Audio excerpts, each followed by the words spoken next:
Hey everyone, welcome to Avero's first GovTech Insights Workshop. We're so happy you're here. First on the schedule, we're going to do State of the GovTech Industry.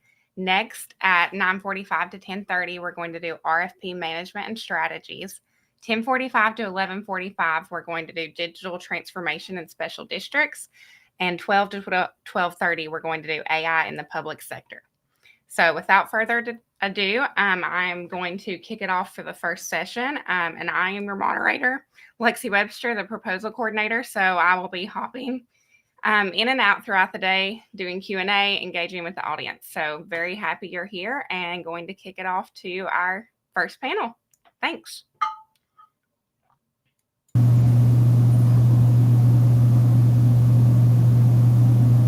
Okay, everyone.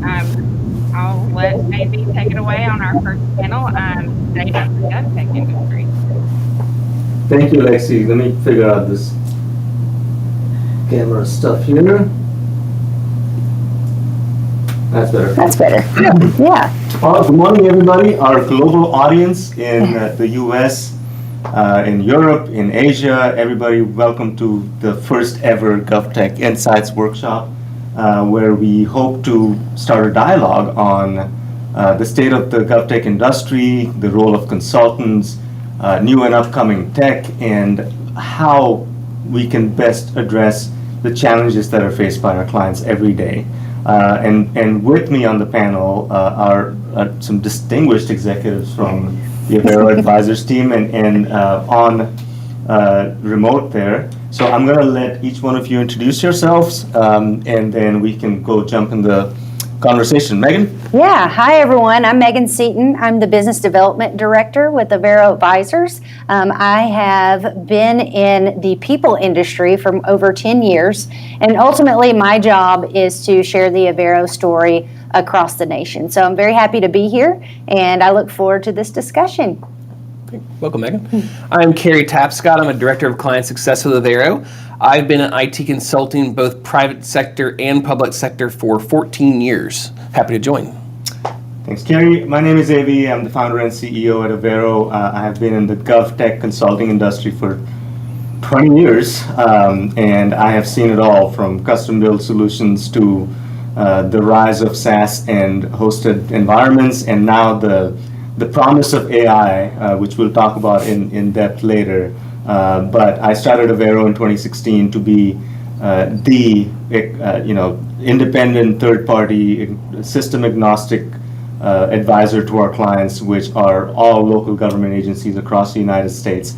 And we have grown our team tremendously in the last 8 years now. And we've been on the Inc. 5000 list for 4 years in a row. I'm really proud of that achievement. And we're mostly proud of all the great work that we do for our clients. So thank you all for coming, and hopefully we'll have a great, engaging day. Katie? I'm Katie Knatzer. I'm the Director of Talent and Operations. I have worn many hats with my time here at Avero. I think I've had just about every role outside of AV's job. But I'm really excited to be here today. I have a deep background in process optimization from working in private equity and business acquisition. So all about optimizing processes and finding the talent and the people that can do that for us and for our clients. So really excited to be here today. Robert. Hey, good morning. Robert Kranovich, Vice President of Client Success here at Avero. I came from 20 plus years in the trenches of state and local government information technology and project management. So my heart really is with my clients. Look, I always like to say the reason why I came to Avero is because I finally got the chance to be the consultant I was always looking for when I was on the other side of the table. That led me to Amy. I'm Terry Alver. I'm the Director of Client Success. I have over 30 years of experience in what I will call large organization transformation and all things IT. One of my favorite areas and one of my specialties is in ERP implementation. So I'm excited to join this panel and have a successful day. And I'm sure everyone here will learn a ton. Thank you. Thank you, Amy. And I say this often, this team is fantastic. They're also very humble. And I hope you guys brag on your achievements throughout the day, on all of the wonderful client work that we're doing. So this session is about the state of the government technology industry, and we all live and breathe this environment. Every day we go out there to serve our clients. If we're responding to RFPs, if we're creating RFPs for our vendors, for our clients, if we're helping them select the right products, we're learning new things every day. And that is the position we want to be in, sort of like a clearinghouse of information, Yes. where as an independent consultant, clients come to us seeking advice, and vendors need to come to us to tell us what they're working on, what the new and greatest offerings are going to be, and then for us to take those to the clients as an independent third party. So what are we seeing, just in general? What are you guys seeing out on the field as far as GovTech is concerned, trends, up and coming products and features that are being offered to our clients, or generally how are vendors, software vendors, doing business with our clientele? And when I say software vendors, I'm not just talking about ERP vendors. It's document management, it's case management systems, it's police records management systems, judicial case management systems.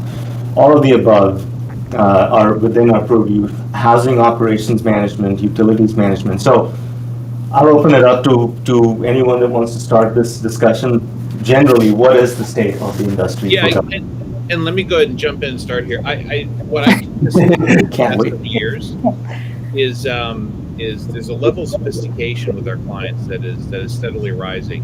Some of it is because they're looking at what the private sector has, or what you experience in your personal life, and you're looking to emulate that. You're starting to ask the question, especially as a leader in these government spaces, of why not? Why can't we have that? There's also a dose of reality. There's a lot of organizations that have already been through a failed ERP implementation once or twice on some big name products. And now they're coming back with, let's do this again, but we are not going to go down the same road we did before. This is going to be done right. So we're starting to see a lot of clients that lessons learned, we're not going through that again. This has to be done correctly. And that's not to say that wasn't the focus before. It's just that, especially in the local gov space, you become so siloed you don't know. If you haven't replaced your ERP in 20 years, you have no frame of reference to go by unless you're living with a failed ERP implementation from 3 or 4 years ago. I think that's what's also driving a lot of the realization folks have of, let's do this correctly. Let's get the right people in. Let's get the contracts correctly and nailed down so we don't have to feel the pain we did before. Yeah, I'll share my insight here. Again, Megan Seaton, Business Development Director. One of my many hats is to manage the process of selecting and responding to RFPs. And you guys will get to hear more in the next session, but we respond to over 120 RFPs a year. And what I've seen recently in our space is that there have been a lot of badly written RFPs, specifically in the ERP space, to where, entities will put out an RFP thinking that, their requirements definitions are fully laid out. And in reality, they just copied it from a different city or county, and they put it out on the street, and they get 2 responses, right? And so then they're calling us saying, well, why did I only get 2 responses? And that's happened a lot within the last 6 months. So I'll speak more to that in the next session, but I did want to share that insight as to what I'm seeing in my space. And I'll elaborate on that. Carrie Tapscott, Director of Client Success. I think in this economy, which a lot of people call the gig economy, we're so used to specialized services, where when you look at a city and all the different departments they have and all the different needs they have to serve, for a long time, they've continued to operate with a patchwork quilt of platforms to manage their ERP systems. Yep.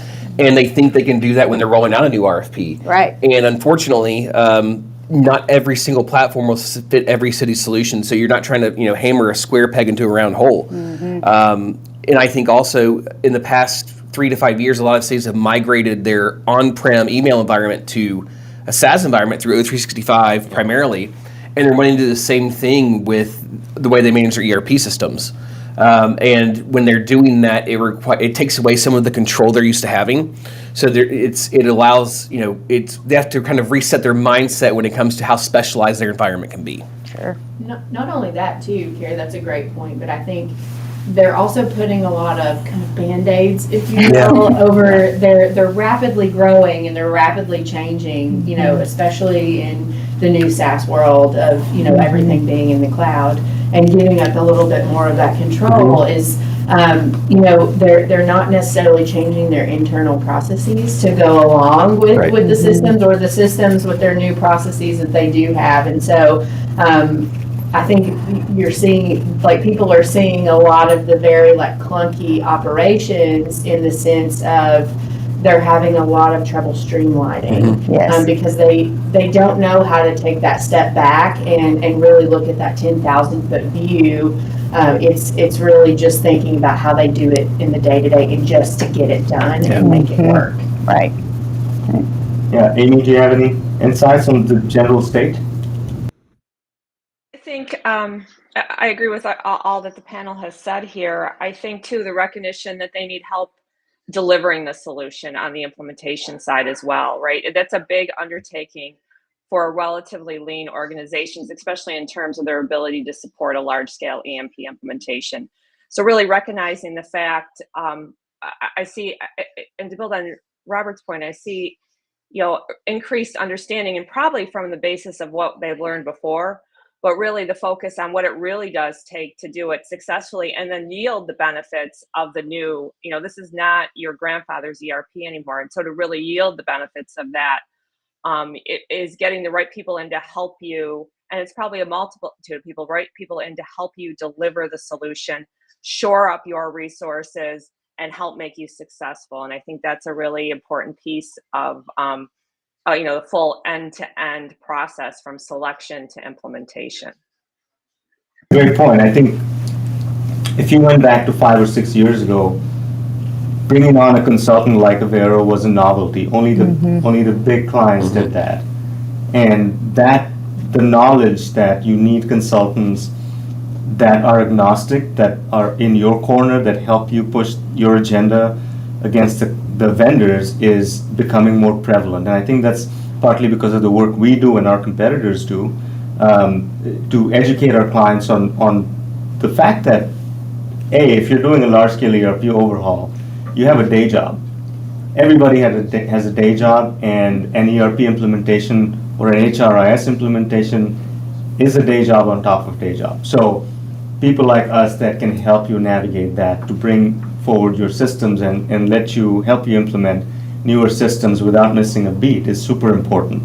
Now, Amy said something that makes me think about, not your grandfather's ERP system, right? ERP systems have been around for a long, long time. Companies like SAP have pioneered that field.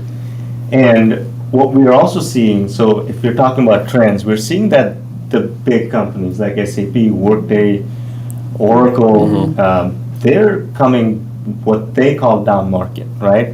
Where they used to only focus on the city of Chicago or Miami-Dade County and the state of New York. They're now interested in the market we serve, which is the mid to large tier cities.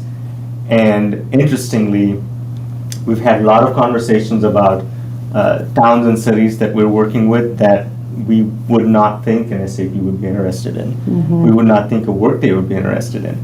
And so what do you think is happening there? Is the top tier market saturated, or they're just so sick of change that these large companies now have to hunt elsewhere? Well, I think it also has to do with the time that it takes. It's really evolved over the last 3 to 5 years of what to expect with implementing an ERP. And so you find that you have organizations that have had the same system for 20, 25 years. And that's not necessarily the case anymore, but you still have those larger organizations where it does take an exponential amount of time to implement, multiple years, if you will. But I think that has something to do with it. And also being able to serve the smaller markets gives them more opportunities to have these kind of less customize, if you will, or configurable. I know customize is a bad word, so we won't use it.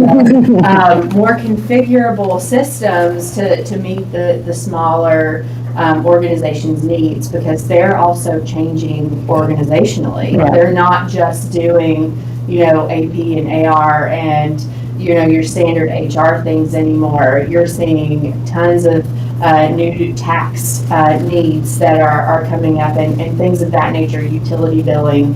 So I think that they're taking advantage of an awesome market that they can really create value. Yeah, and to add to that, I think the advent and the adoption of cloud technologies and hosted solutions also allows them to do that, right? Absolutely. In a lot of places that we work with, we'll start with an IT strategic plan where the client says, come help us identify what we need. And more often than not, the longest pole in the tent tends to be the ERP system. But if you don't have your on-ground infrastructure in place, if you don't have the right bandwidth, if you don't have redundant ISPs, it's really hard to go from an on-premise system to a modern ERP system. So there's a lot of attention being paid to modernizing infrastructure itself. That is also allowing clients to go upscale to the bigger brands that are also coming downstream, offering newer solutions at what may not seem like cheaper prices, right? But it is compared to historical prices for these products. They're being offered to smaller clients today. Any more insights on that?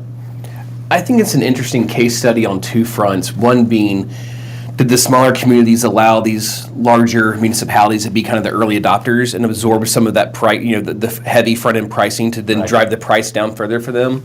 But also, Katie kind of hinted at it.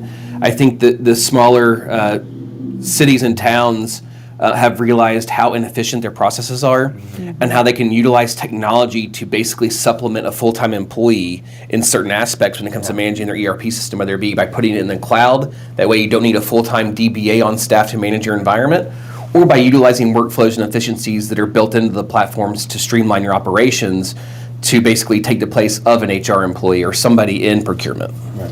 And they're, like you said, Gary, they're supplementing staff because we see this in just about every organization, is they're running very lean from a personnel standpoint. And so how do they continue to grow and change in this new environment to where they have to, compared to when you would have 4 or 5 people doing, the same job role, if you will, within their organization. So I think that plays a big part in that too. Yeah. I'm excited. Yeah. I also think the local gov space especially is still up for grabs, because there are some traditional players in that space that just frankly haven't done a good job. The reason why some of these other software companies are looking at, hey, this is our opportunity, is because there are common names out there that it's reached the point where a lot of people have heard from the neighboring city, oh, that implementation didn't go well, or once we went to go live or to production, the service evaporated. And it tends to be these folks with this model of low bid, get in there, promise anything in sales, tell you I can get you live in 6 months or less, and then when they get them live, they just evaporate. And I think a couple of players have done that one too many times, and now there's some other players in the industry that are seeing their opportunity to get in there and do it right and show that, hey, I know you had a bad implementation with these folks. We're different. And sometimes, honestly, it's just showing you actually care about the customer. I get amazed on occasion in demos where the software vendor or the implementer doesn't really seem to care who the client is. They're just there thinking they can say a few things and get a sale. So there's a lot of opportunity that's popping up, and there's a lot of people that are taking advantage of that and being able to actually deliver on it. And Robert, there's something to be said about pricing it right? When we do RFPs, when we're involved, we get at least 10 people responding, right? And it's the usual, the GovTech market for ERP is not that large at this point, right? There are maybe 10 players that are serious about it. And when we're involved, we make sure that they come and respond and put a good proposal in. But inadvertently, there are one or two vendors that will, what ends up being a low bid, and it becomes attractive, and our job then becomes to say, okay, this is their price today, here's what you're not gonna get out of it. Right? So, and then it's our job to also tell the client what a real ERP system with proper service and implementation and aftercare looks like. And so all of that put together makes for a good RFP process. And you know, the larger players are also doing, here's another trend, they're also doing marketing around new offerings or offerings that are packaged slightly differently. Workday, for example, has the launch program, right? Where the promise is you buy it today and you can go live tomorrow with off-the-shelf, out-of-the-box functionality. And the philosophy there is process improvement is sort of a continuous thing. So what are your thoughts on that? Because it's being offered to clients at attractive terms. And for someone that's in a hurry, and we know a few clients that want to go there today, that may be attractive, but what do you think may be the downsides of an approach like that? Well, I think the downside, first of all, is that you don't really figure out where you are. You don't really look at what you're currently doing and what you actually need. I think, you know, taking that step back and understanding what functional requirements you actually have is really critical, because sometimes you don't know what you don't know. And when you get a third party to come in and really look under the hood of like, what do you need, what are the things that we're seeing that we're doing on those sticky notes and those spreadsheets that we really want to do in the system, you kind of skip all of that. And if you just go out of the box, which I'm sure is a great fit for maybe some organizations, but most of the time there are little nuances that each organization has that are really critical to their daily operations. And so I think skipping that step of really understanding what you need can kind of set you up for not so success in the end. I want to pose a question Please. to the group. So if we're starting to see this in the market, how do we adapt as consultants? Is there a faster pace, you know, maybe without process mapping? You know, I think it all depends really on the organization and what they're needing at that time, but how do we adapt? What are your thoughts? Who's keeping track of the depends, by the way? We need That's one. Yeah, that's one. Great question, Megan. I think we've pondered over this Oh, yeah. quite a bit, right? Because the not complaints, but the feedback from our vendor friends is like, you consultants take too long to release RFPs. You consultants take too long to select vendors, and you take too dang long for the demo process. And meanwhile, we're losing out on our sale, and we could have your client live tomorrow. So why are you putting us through this? And it's a philosophical discussion we've had internally for quite a while. There's two sides to this, according to me. One is, yes, we can do it faster, right? Because traditionally, we used to have a 10,000 line item requirements definition. Our competitors still do this, where that's what takes you 6 months. 10,000 line items, where you're asking the vendors, can you open multiple windows at the same time? Can you do accounts receivable? Can you print a check? It's 2024. Yes. It's 2024. If your system can't upload a JPEG, get out of the market right now, right? So our approach to that, and we've made a pivot towards, I mean, we've launched a couple of programs where we can take clients quickly to RFP without losing out on the quality of the RFP. And we've done that through best practice from our internal knowledge banks. We've used AI effectively on that, where we've shortened the time it takes for clients to go to RFP without sacrificing quality.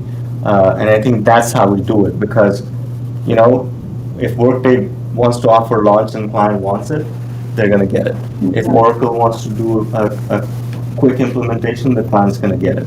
Our job, A, is to make sure we present all of the information, pros and cons to our clients, and B, offer alternative solutions to when they go launch, what happens, because in that scenario, you're still going to have to go back and do process redesign, process cleanups, data migrations, things that happen typically happened before go live. Now you're doing it after go live.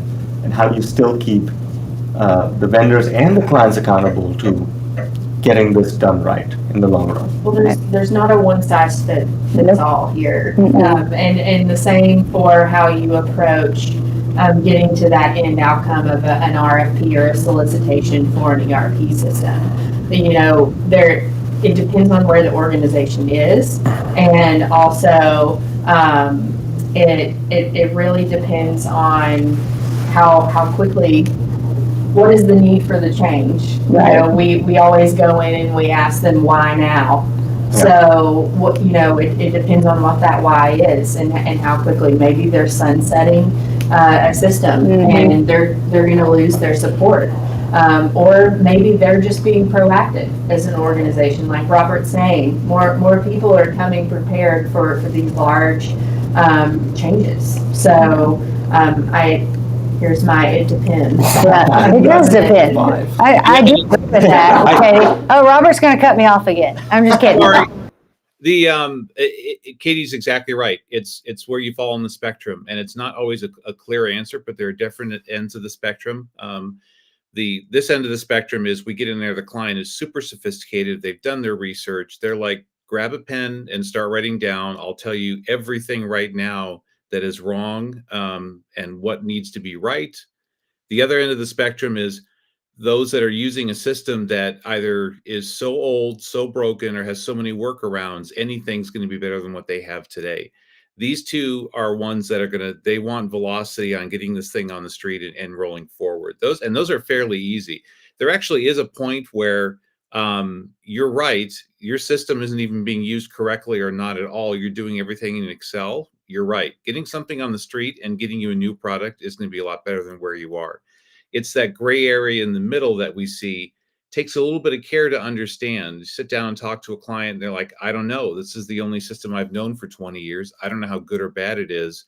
Is it good or bad that we do all of our dental benefits for payroll in an Excel spreadsheet? And I've got one person that's all they do all month long. That one takes a little more time, care, and consideration to figure out what goes on there. Still can take advantage of adding velocity to getting to the RFP on the street. But that one we know for sure we need to nail down a few things before we start going into selection and into demos. So I know that you have a point to make. Go on. No. I was going to change topics, so this is your chance. Go ahead. I think it's good time to change topics.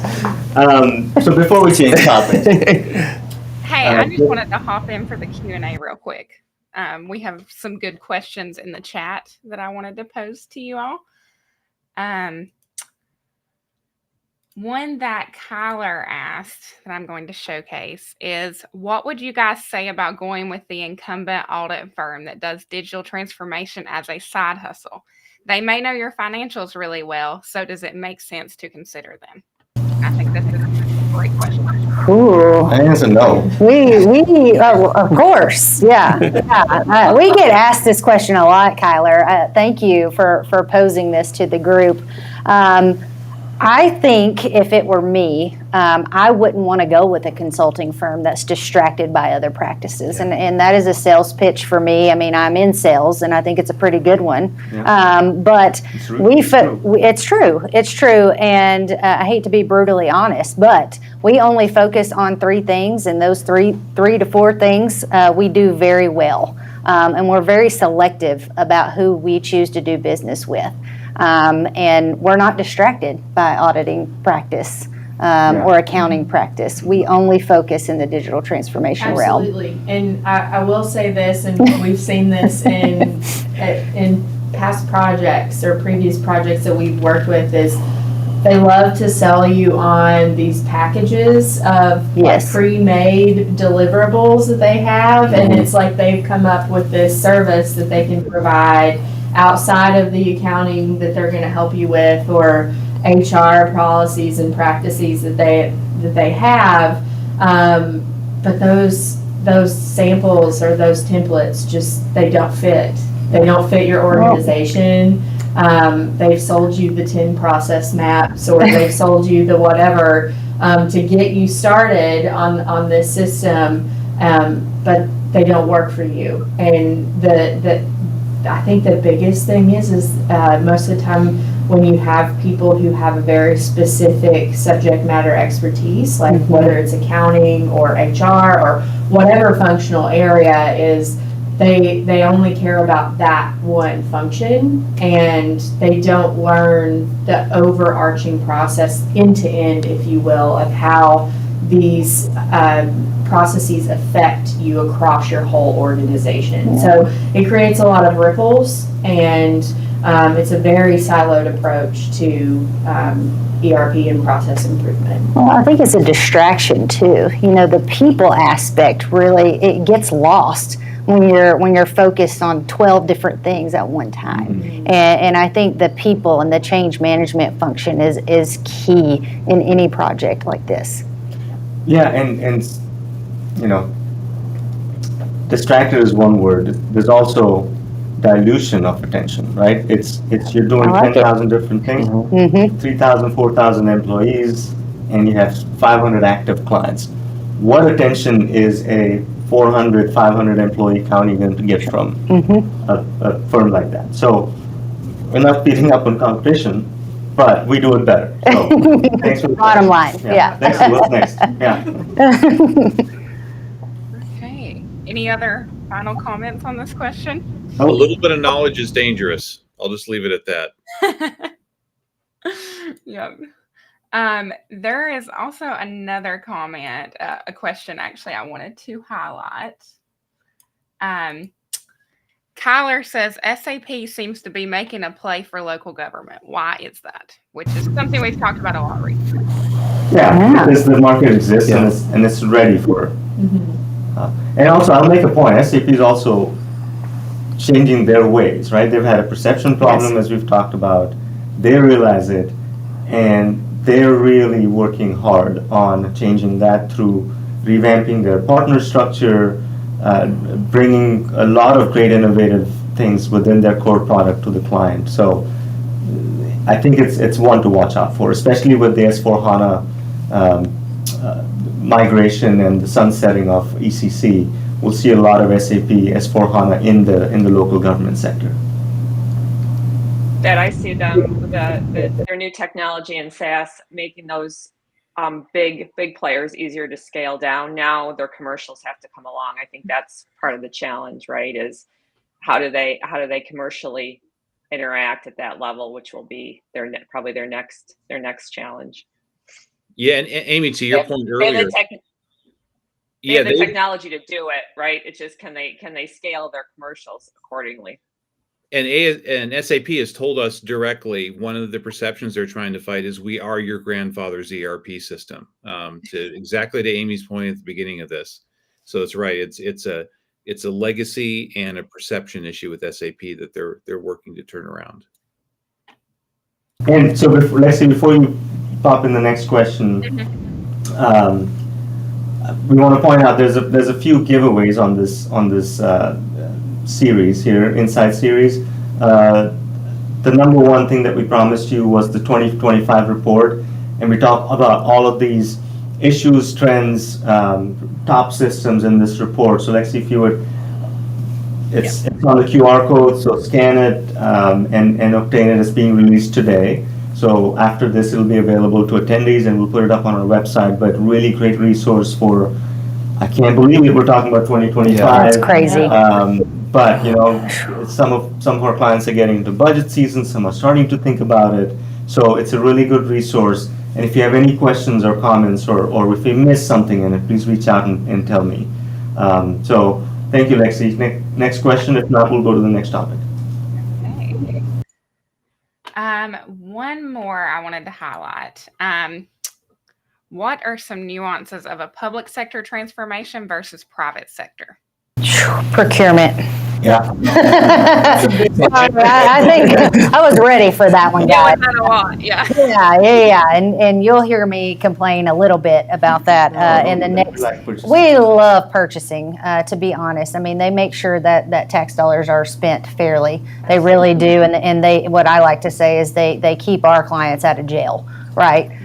So I have no hate towards purchasing, but the procurement process is a very long process, and it changes depending on, what county we're in, what city we're in, what we're doing, and it can draw out the project by a year sometimes, just to get the contract and the procurement right.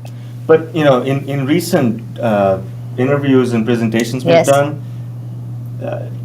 the more innovative, forward-thinking purchasing organizations are now leaning on cooperative purchasing. Yes. Like we had a presentation last week where a cooperative purchasing contract vehicle executive was part of the selection panel. Yes.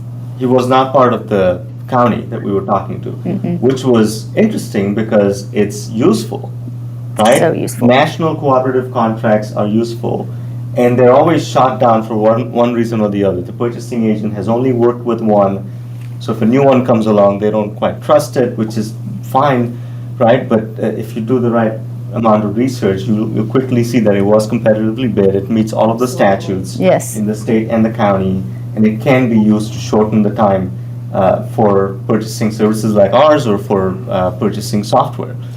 Well, not only that, but solidifying the pricing that Yeah. that's Yes. associated Exactly. with that Yeah. as Often well. discounted. Yes. Absolutely. So and not only that, but I think that the hesitation also comes from is that some of the cooperative contracts aren't from a city or a county. Right. They come from the Something else. different organizations. And so I have seen that as well, is that it wasn't competitively bid from a city or a county, but it's still a great option because you do have all of those. It goes through the same process. It's not vetted in any sort of different capacity. Right. Okay. Any other questions next? That is all with the Q&A right now, so I'll let you all Awesome. get back to Thank the you. chat. Thank you. Thank you, Lexi. Okay, I think the next trend to talk about that's really important is best of breed. We're seeing a lot of action. Yeah. We're seeing a lot of action on government organizations talking about moving towards replacing their HRIS payroll systems, and only that. Right? We have one client right now that's doing that, but as we dig deeper into their infrastructure and their applications, that's the smaller project there, right? But they're willing to move forward because it seems to be a huge pain point. So I'm using HRIS and payroll as an example there, but best of breed solutions are being offered at a higher pace. They're being offered at competitive pricing, and they're being offered at a higher quality than compared to like an all-in-one solution that sort of has 2 or 3 major modules, and they've purchased a few others and ignored functionality there. What do you guys see? Gary's moving over there. Yeah. I'm trying to formulate a coherent response to this one because it's so broad, and I don't want to contradict myself in things that may have been said earlier. But on best of breed, especially with the focus on HR, it is a critical component of the way these governments operate. Payroll, benefits, all directly impact all of their employees, and they can go best of breed and pay, I don't want to say top dollar, but a bit more for that best of breed product. But at the same time, they might be ignoring other aspects of their internal environment that might be ignored. Right. And so how do you justify improving just one quadrant of your internal organization's procedures and policies without doing the entire thing? Do you spend a good chunk of your budget just on HR and then ignore the improvements that are needed for procurement or city management, public works, and engineering? It's a fine line to walk, but at the same time, it is one of the more visible pieces internally inside these organizations. Yeah. Well, and the short answer to that is have a strategy. Right. Yeah. IT strategic plan that That's right. tells you, lay it out there for the next 5 years. What are you going to overhaul, in what order? Who's going to be responsible? How much is this going to cost? And we've done that for several clients. And then you can start That's right. picking off 1 or 2 at the same time, and you'll be equipped with a capital improvement plan or budgeting strategy for overhauling everything. And typically, when you go into situations where no transformation has happened anywhere for the last 20 years in an organization, these things take millions of dollars. Yeah. But more importantly, they take a lot of political will and bringing the legislative body along. And that seems to be not the easy part. And I think that's an important point, is that you can partner with a consulting firm like us, where you might be picking a best of breed that applies just to HR, but that vendor has other modules you can add on for other departments further down the road in your strategic plan that will allow you to affect the entire organization. Right. And not only that, Carrie, that's a great point, but software vendors are also coming up with these preferred partners. Right. So Yep. they don't want to implement that piece of payroll. You know, they don't want, because someone else already does it better. Or they, and they can partner with them strategically and already integrate with them, and it's proven. And they actually propose that when they respond to these solicitations of, well, we don't have this piece of, the taxes from a payroll standpoint, but we have this vendor that can do that. Or, we have this part of asset management, but when it comes to this part of inventory or warehousing, we have this vendor that can partner with us, or treasury, or debt management, or, whatever it may be. There are these ancillary partners that seamlessly integrate with these systems that can help modernize, but they don't necessarily have it directly in their system because someone else may do it better. Yeah. And you hit the nail on the head, Katie. I think that's one of the largest benefits of cloud-hosted solutions, is the collaboration it allows between what used to be competitors, and now they look at each other as partners, and they're able to create a simple API that allows one platform to talk to the other and share that data back and forth. It is all protected behind a firewall, safely in the cloud, and you can partner these solutions together to fit the entire organization's strategic plan. So is there any downside to best of breed? Well, before we move there, I know, Amy, you've got a lot of great insight in this area. Let's hear from you. I think a couple things. I think just in practice, it's a slippery slope, a best of breed, and I absolutely think where you can fit. I'm just a believer where you can fit your core data and your core process and your ERP, your table stakes. Do that. I mean, it's simple. But then there are those places, and save those best of breed places where really those ERPs don't make the grade, or there's somebody else that does it better. Make sure that you really want. That you really need that capability, or perhaps there is a gap, and there is a lot of partnerships today. They work really well. It's on the delivery side. This is where then there is. You're right. Technology wise, we can plug and play everything. It's never, and we can say that it's always not that easy. But there's timing considerations and a big integrated planning function of that, right? So a lot of what we can bring together is that integrated plan. Help you bring together a consolidated integration plan that takes your ERP implementation and works with multiple providers, multiple vendors, and put together a seamless plan that can make sure you can meet the target implementation with a holistic system, right? With those best of breeds, and bring together an integrated plan. So I think it's really going eyes wide open in terms of the amount of time it takes, to contract across multiple vendors and to plan and work across them. To integrate, and it's not that it's not doable. It just takes an extra set of planning and integration, and usually yields the results that you need, because I think it's smart to think that the ERPs can't do it all, right? And you can't expect them to.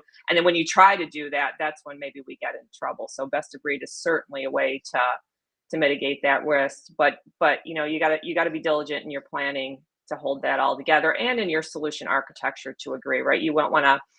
The path you were describing before was you do it piecemeal without a strategic plan. You end up with what I call a Frankenmonster, right? And that's not what you want. That's usually what you're trying to get out of. You can tag my terms, your grandfather's ERP and your Frankenmonsters. Please, snapshotting We this. need Yes, stickers. we Yeah, need we need stickers. stickers. This is Yeah. all a whole marketing campaign. I love it. Yes. Again, here's where the humility of my team comes in play. Amy's leading a large project, and you're integrating one major ERP provider and 7 or 8 at this point different vendors that are best of breed that are going to seamlessly provide service to this client. So thanks for your insights, Amy. I'm gonna the other trend I want to touch on, and we're going to talk about this a lot later with Vidhu Shekhar, who is the preeminent expert on all things AI, but I want to talk about it as a trend. everybody's talking about artificial intelligence. And we've seen some demos, right, where we've seen stickers put on ChatGPT and say, here's what we came up with. And no one's quite figured it out, right? What are you seeing in the marketplace? Right. Oh man, you had to come to me first. Having spent the majority of my career in the private sector, which is where AI is being developed and harnessed at its maximum capacity, we'll say, I think it's still, I don't say in its infancy in government tech, but we're still trying to figure out where to best apply AI and where it can maximize efficiency for these organizations.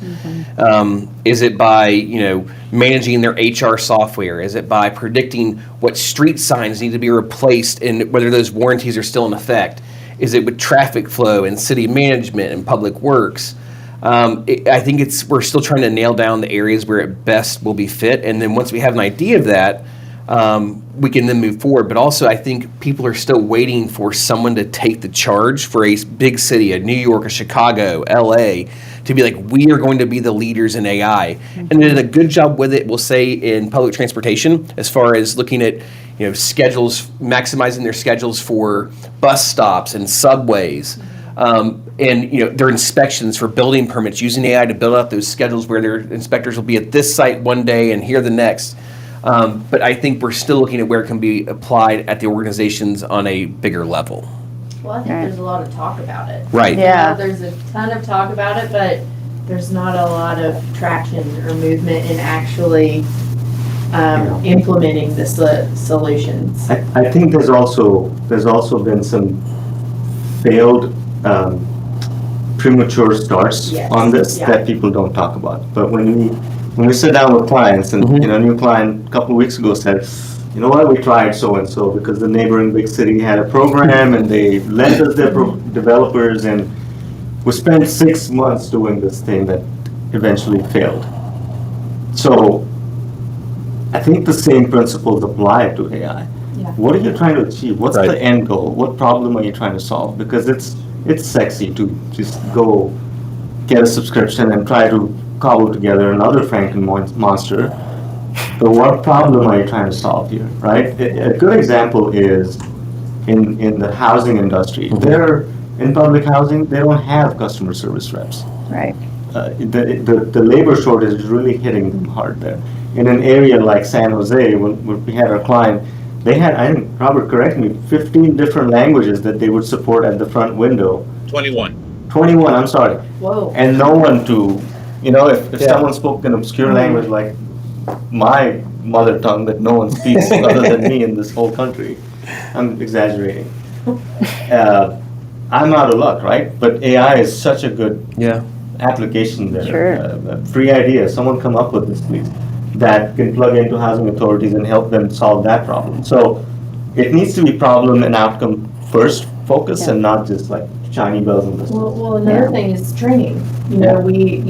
Because there is such a shortage, we'll use customer service as an example, those are generally high turnover positions. And so how do you leverage AI to be that knowledge base of how to answer those questions? Right. And really train up the staff and the people who need the answers on a day-to-day basis to serve the constituents or the residents of a housing authority. It can also be used as just a public-facing tool. So we're seeing it on people's websites. Yep. But I will say there's a caveat there. It's only as good as the content that's put out there. So, I think that there are definite ways to implement it and to test, to like dip your toes in the water a little bit, because I think that there's also still some questions around, which we've heard in some of our clients, is security and other aspects, privacy, security, that they're still just unsure about. Which, again, it's our job, right? We've been in demos where great functionalities have been showcased by vendors, and the clients are scared, because they don't know how it works. Well, it's just an extension of how everything else works. And B, they've been scared by either their IT department or their legal saying, you can't touch this. We don't know.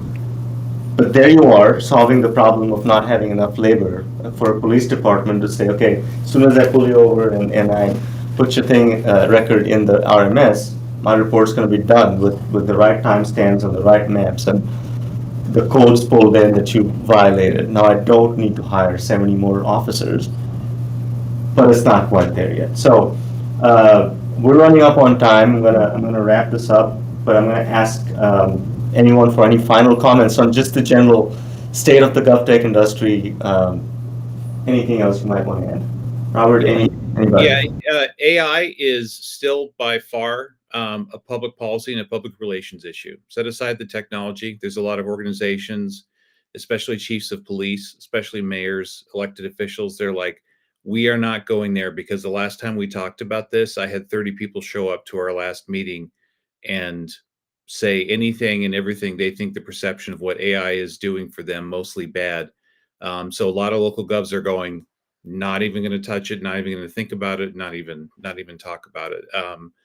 But the housing authority example is great, because a lot of the reasons why it took so long to get new solutions on the street is because they had to translate into 21 languages and test it, something that could be so easily automated now. So there is a reality, especially in certain local government areas or quasi-government, where leveraging these technology improvements it is your answer.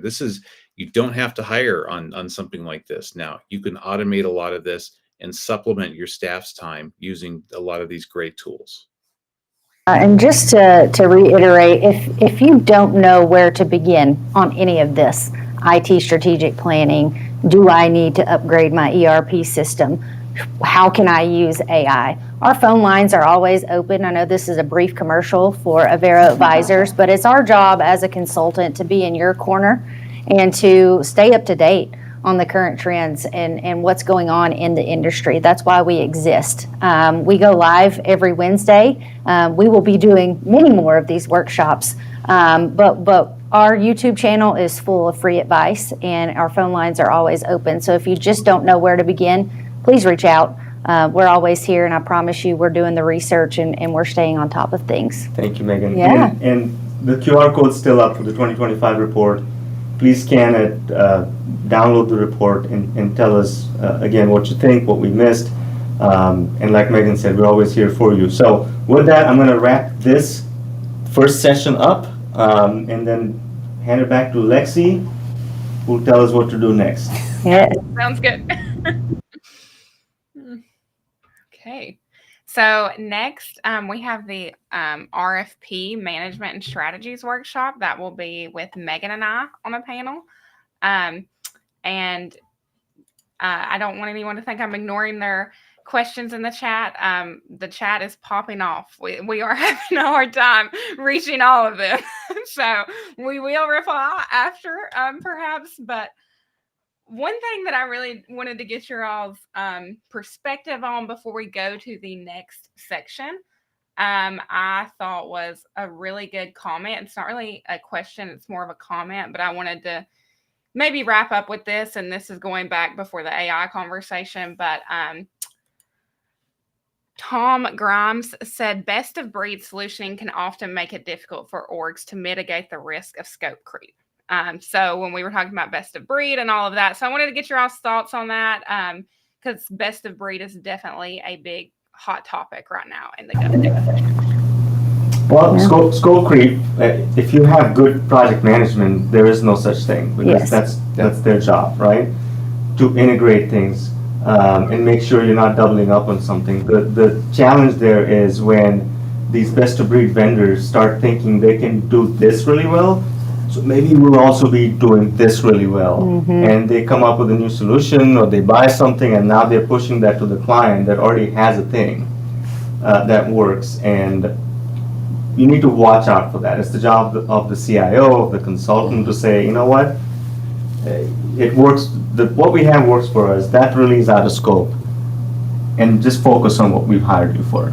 And everyone's doing their job by trying to upsell and sell more into the organization. But it really is the consultants and the PM jobs to protect scope creep. Well, it's And I have the strategy and the planning that Yeah. Amy Yeah. spoke about earlier. Like, that is critical to ensuring that there isn't the scope creep in that, because, you know, when you do have best of breed, they do like to bring in their partners and their preferred partners, but what functions are actually going to live in what systems? And so you really have to map that out. And to Amy's point earlier, that planning and the strategy piece is absolutely critical to ensuring that you don't have these upgrades, or we'll just add this into this system while we're in here, because they do like to do that. Yeah, and also what it's called, right? Some vendors call their, I'm just gonna pick one, work order management system, a work order management system. Some might call it enterprise asset management. Now, if you're talking to two different people using two different terms, and they call IT and say, hey, do we have an asset management system? They're like, no, we have a work order management system. Great, thank you. I'm gonna go get an asset management system now. Yeah. Right. So really important to lean on consultants, lean on people, and ask the right questions. And I have a great example to share real quick, because best of breed is a classic predicament for larger housing authorities, and something I think we can touch on in further sessions. But housing authority that was using one platform for their housing operations, another for their financials, and was using this group who would custom code a lot of things for their external interfaces on wait lists and signing up for housing lists, fell into the trap of one day the folks who were developing their bolt-on applications of, you know what, I think we could actually build a system for you that does it all. And classic, the housing authority said, that's great, that's what we've been looking for. How much is it going to cost? And they're like, well, give us $600,000 and I'll figure out what the best thing is for you. Application vendor took it, the $600,000, came back in about 8 months and said, actually, we looked at it. We're not going to be able to find something better than you. You probably should just stay with what you are. Thanks for the $600,000. Wow. Sorry. Yeah. All right, Lexi, let's wrap up and Yes. take maybe a Thank you, Tom, for your question, by the way. couple minutes break, and then you guys can reconvene for the Absolutely. RFP session. See you in about, Amy, thanks, Robert. 10 to 15 minutes. All right. Thank you Bye, all. guys. Thanks. Bye. 10 to 15.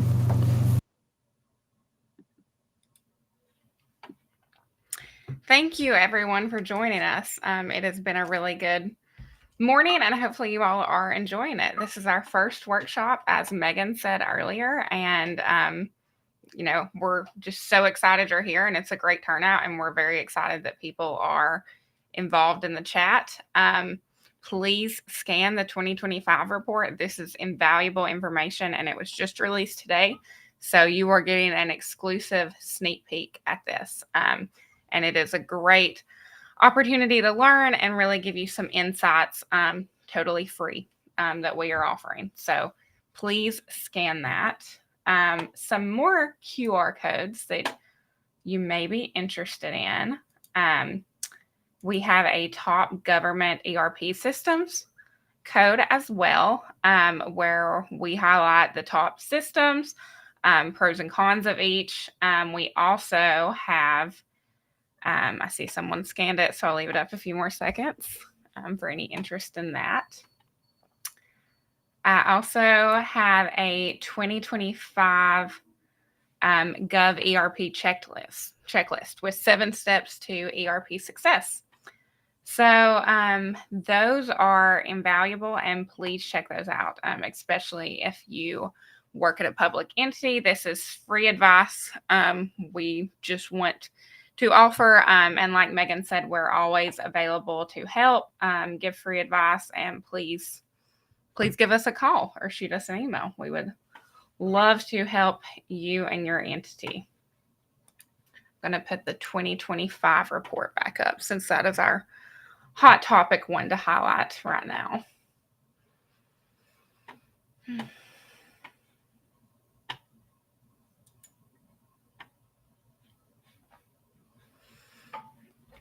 And Megan should be joining soon to go over the RFP management and strategies for our next session.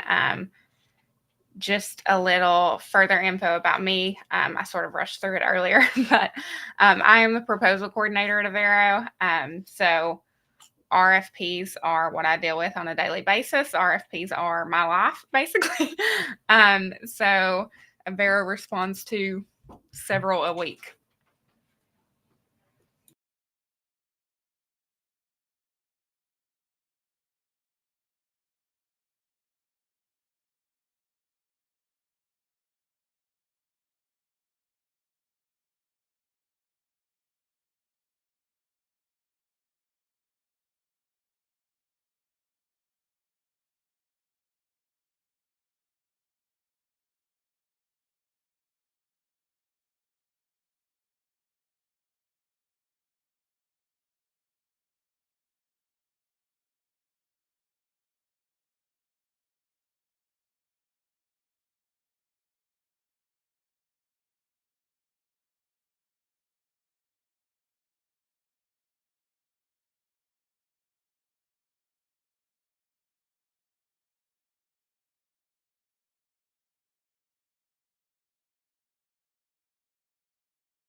Okay, welcome back to session 2 of the GovTech Insight series.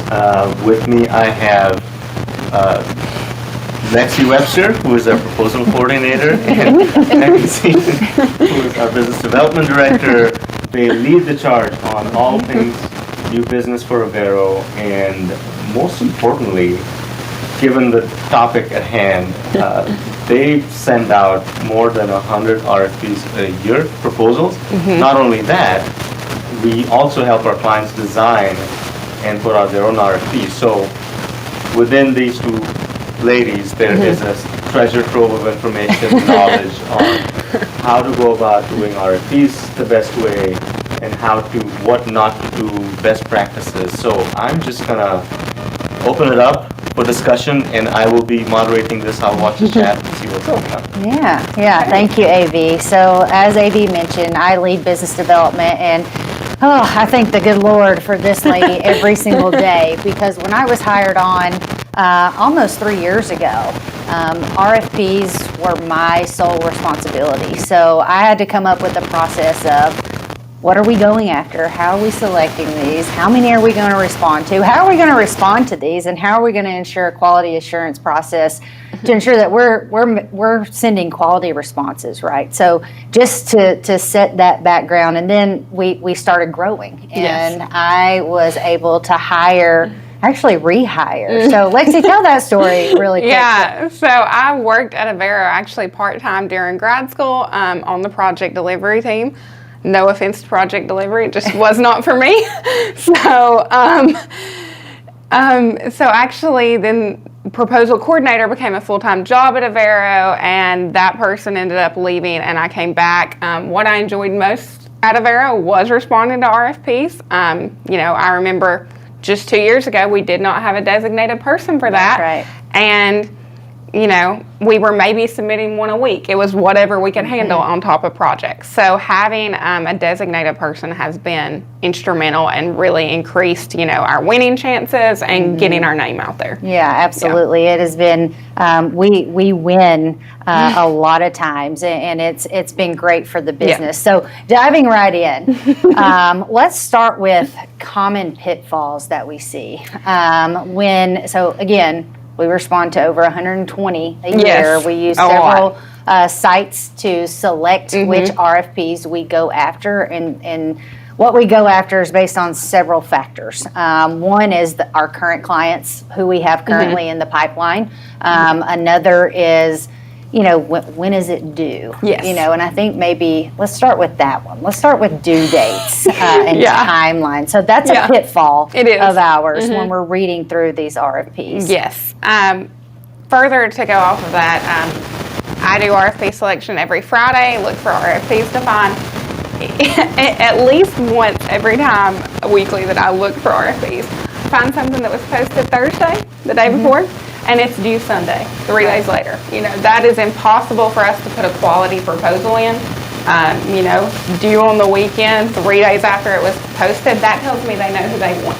Right. And going out to RFP is, just a formality, and the person they wanted has known about this for weeks. And sometimes I would prefer at least a 3 to 4 week window from when it's released to when it's due. But it's not uncommon, week and a half, 2 weeks. It can be really fast.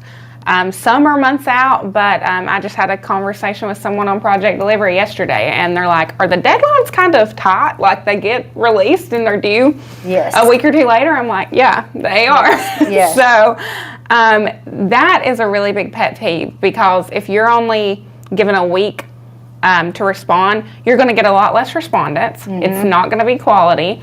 And you're just going to have a lot less to choose from, because, if I see something, even if it's due that following Tuesday, that's probably not time for us to respond to it and get something, high quality together. So I say at least 3 to 4 weeks to get the word out. You'll get more respondents and you'll get more quality proposals. Yeah, absolutely. And even if you do know who you want, or you think you know who you want on the front end, I think you owe it to yourself and your organization to see what else is out there. Yeah. Unless some people do their research on the front end, and they go out and they call us and they call our competitors and they do know. But No, great points, Yeah. Lexi, on the timeline piece, because also, which is probably the next pet peeve, sometimes we have tight timelines and then we have this thing of physical submission, meaning that we have to print thousands of pieces of paper, get on our little binding machine, Yeah. and ship these. So let's talk about that piece. It is a for a little whole bit. process, and it takes 2 days off from the deadline. If the deadline is the 20th of the month, I need it in the mail on the 18th.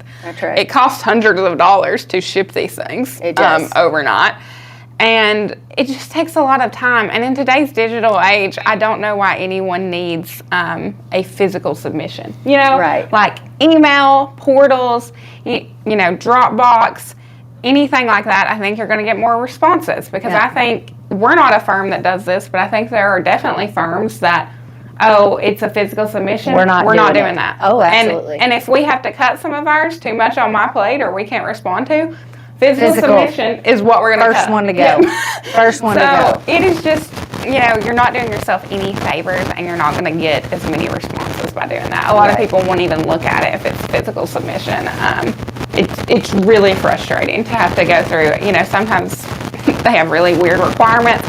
It'll take 2 to 3 hours to get everything together, go to the post office, mail it, you know, and then there's the chance of it not getting there. So Yes. someone spent all that time and it may not make it. Absolutely. And then sometimes, I don't really know the purpose of this, but sometimes they ask for which one was the original copy. Yep. Like, and to label all of this, and that Mark the just puts a original, lot mark of the work copies. on Yeah. us.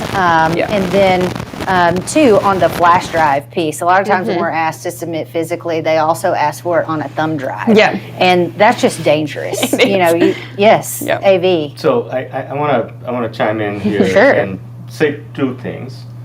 One is, you know, clients have their reasons for doing these things. Absolutely. Right? Sometimes they might have an ordinance that says you cannot take Cannot, Yeah. yep. electronic Yeah. copies, which Yeah. we've seen pre-COVID. A lot of Yeah. counties, cities had that. You had to go. Some even had to go. You had to go submit in person. Yeah. You couldn't put it in the mail. Yeah. Right. So there's good reasons for why these decisions might have been made in the past. Yeah. But you're right. 2024. Let us Time to submit update. things electronically. Yeah. By email, by Yeah. Dropbox, because we've also run into sort of unfair situations. And again, this is. I don't want this to be a complaint session, but Right. when you're putting an RFP out for a multi-million-dollar ERP system, and vendors, you know, they make the decision not to submit an RFP proposal to you because you're asking them to send 7 copies Yeah. on paper by mail, and we've had to do that, which again we don't mind, but we've been rejected for missing. Small things. Not Yeah. even our fault, right? Yeah. UPS delivered the wrong address. So Wrong- why don't we just avoid Wrong that? department. Yeah. So Yep. Yeah. with that, I'm going to also point the audience to the 2025 GovTech report. Has a lot of information on procurement systems and trends. So please scan the code here and download that report. And even if I'm not on screen or talking, I'm going to pop up the other assets that we have available, Yeah, or, please you know, do. YouTube channel links and other reports. So just wanted to say that. Awesome. Yeah. No, thank you. So we've talked about timelines. We've talked about submission styles. Yeah. So let's talk about one of my, let's go into the actual crafting of an RFP. So as AV mentioned earlier, we help our clients create RFPs and we also respond. So we're reading through thousands Yes. of RFPs, you know, a year. Yeah. And one of the things that I see that lacks the most is just a true background, a story of why you are thinking about going about this project. Why this, why now? I always say you need to answer the question, why this, why Yeah. now? Give your vendors a true background. Because it just gives us a look into your organization as a whole to truly understand where you're coming from and why you want to go about this project now. Yeah, I agree. It's really nice to have a background section. It can seem really random that you've just put out this RFP and give us no background on why. You know, it's just I guess everyone else is doing it, we're going to do it. I would like to know what software you currently have in place. Yes. How long it's been in place. What are the workarounds? Why you need a new system. Why you're needing consulting services, things like that. It's really nice to have a background because then we can tailor our response and paint the picture and fill in the gaps better when we have a background to go off of. Yes, absolutely. I want to know what your pain points are. What are your nuances? Truly answer the question, why this, why now? The next piece of this would be your scope of work. Yes. That is what we look at most commonly, the top two. Background and what your scope of work is, because that's how we tailor our responses, right? And I think we could probably tell tons of stories on this piece just alone, but sometimes we see scopes that say, I don't know, we need consulting services for ERP selection and implementation, and it's literally that. That's it. Yeah. That's it. I don't know if you need business process re-engineering. I don't know if you want any current state discovery. I have no idea what that means to you and your organization. So I think it's key to really define that up front before you sit down to start crafting your RFP with procurement. You really need to determine what your outcomes are, what your vision is for the future. Not just that you want a new system, but what do you want this system to do for you? And that's one example. I mean, we respond to IT strategic plans and sometimes organizational assessments, right? Yeah. So what are your thoughts on vague scopes? Yeah, a lot of times I feel like the scope is vague because they don't really even know what they're wanting. Sure. They've just heard, oh, you all need a new ERP system, you need to have a consultant. So that's what they went out to RFP for. But I will say they almost need to talk to a firm like us, for example, prior to writing their RFP. That can steer them in the direction of presenting all your options. Are you interested in this? Would you like a response that covers everything? Are you not interested in mapping? Let us know that. Things like that. They really need to talk to someone beforehand because they're going to get better responses and then they're actually going to know what they're looking for. It's extremely hard to respond to something with a vague scope. It is a shot in the dark and we're taking our best stab at it, but we don't know that it is really answering what they think they're asking for because they didn't tell us. Well, and you risk the scope creep, like we discussed in the last session. Tom asked a really good question, but when you have a well-defined scope and well-defined outcomes and deliverables, you get rid of that scope creep, right? And then we're able to present you with the most accurate budget possible in our response. We know how many hours should be allocated to each deliverable. We know what that price should be. If we have to sit and question, it sounds like they might need process mapping or maybe they don't, then we're going to be outside the budget there. We're not going to know what to propose to you. And then what happens is when we get in there, we're like, oh no, here are these 12 things that we didn't even consider. And then that is likely there would be a change order, an increased budget, and a lot of that does go back to you weren't clear in the first place on what you needed for your scope. Yes, so I think, go ahead. I'm going to chime in with questions. Please. If that's okay. Yes, of course. You actually answered one just now. Do you need to do a current state assessment before crafting an RFP? Yes, I mean, I think that's your scope. Yes. Right? Yeah. How many times do we go into an RFP situation where, there was one we responded to twice. It said hardware and software. That was the title. That was the title, and it was a whole mix of some ERP requirements and some super technical IT thing. Yeah. So we had to decipher it because you can do the Q&A and you can attend pre-bid meetings, but the level of clarity you don't get from those things is not helpful. Right. So we put our best foot forward and responded to this. We ended up winning this because we were crafty about crafting this. Yes. And sort of did a needs assessment by other means. So that's a good point because you need to do a needs assessment, but also you look for consultants and proposals that come in that have put in the work, not just telling you, yes, we'll do hardware, and yes, we'll do software consulting for Yeah. you. We actually did the hard work of making them understand that here's what things you might be missing, and Yeah. all we need is a chance to come and talk to you. Right. Because in Yes. public procurement, it's very strict. You can't just call the client Yeah, and that's say, right. hey, Yeah. give me more info. Yeah. Right, you're right. And you know, call it current state, call it executive alignment, call it visioning, whatever you need to call it, but your decision makers need to get in a room and decide, hey, this is what we want for our organization, and here are the reasons why. Yeah. It's going to help us automate our processes. It's going to help us, you know, pay our employees electronically. It's going to help us hire new employees in an easier fashion. Yes. You need to really define that, and all of your executives need to be aligned in this. It doesn't just need to be the IT guy. It doesn't just need to be your city manager. It needs to be everyone across the board. Yeah. And AV and I have talked about this a lot. You and I have too, especially on our lives. You guys can go to our YouTube channel and go back and look, but we talk about this idea of executive alignment. And I think it's so key before you start doing any project, Anything, right? I know we're talking about RFPs, but you know, a consultant like us can really help you get in the room together and vision what you want for the future. So we're not just helping you craft your RFP. We're not just helping you select the system. We're helping you vision for the future, because sometimes that's hard. Yeah. Organizations are siloed. Yeah. But I'm going down a rabbit hole here with that. But yes, Yeah. do we have another question? We don't, but Okay. I've popped up another QR code for the 2025 Gov ERP checklist. Yes.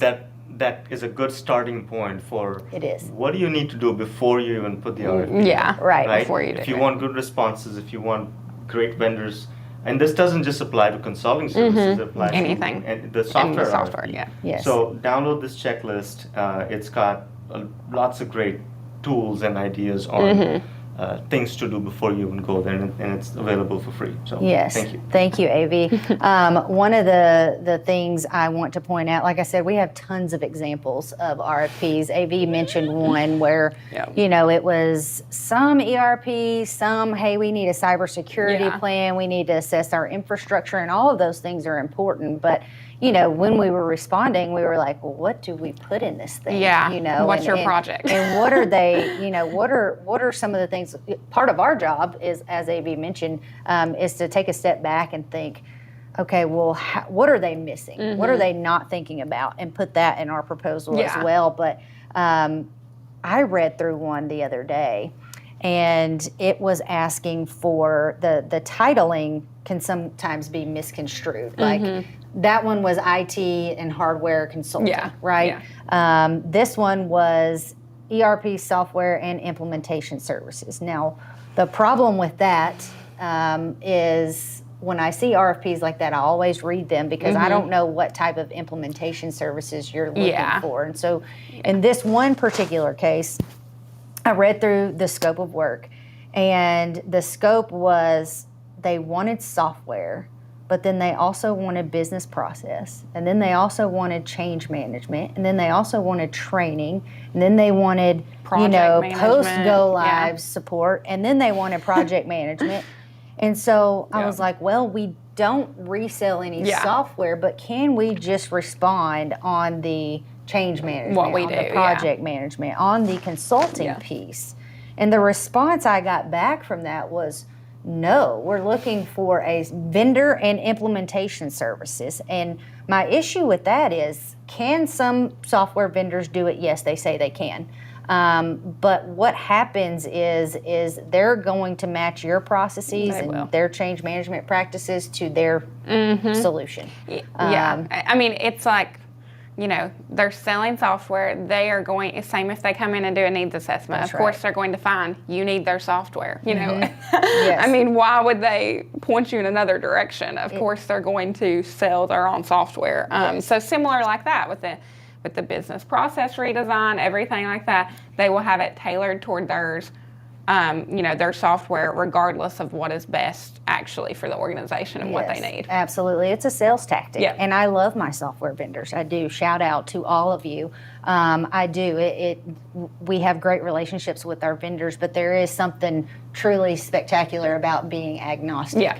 I had another situation where a school organization was looking to upgrade their ERP software, and they come to me and they say, hey, never mind, we don't need you. My current vendor says they are Yes. going to conduct my business Yeah. process. And I'm like, look, that's a red flag, because if you're looking to upgrade and get a newer product and change your processes, you don't want the Yes, they're just current going to vendor sell you their to do newest that. model. Yeah, Right, yeah. right. So just make sure, again, your scopes are clear. Yes.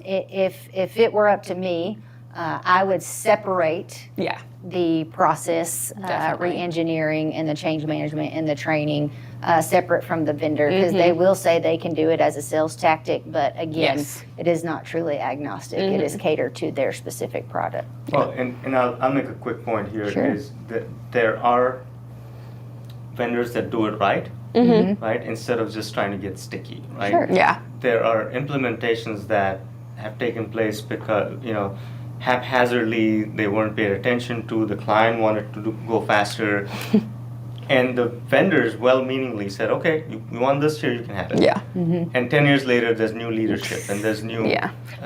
right? Good point. That Yes. come in and say, okay, we've got the best solution out there.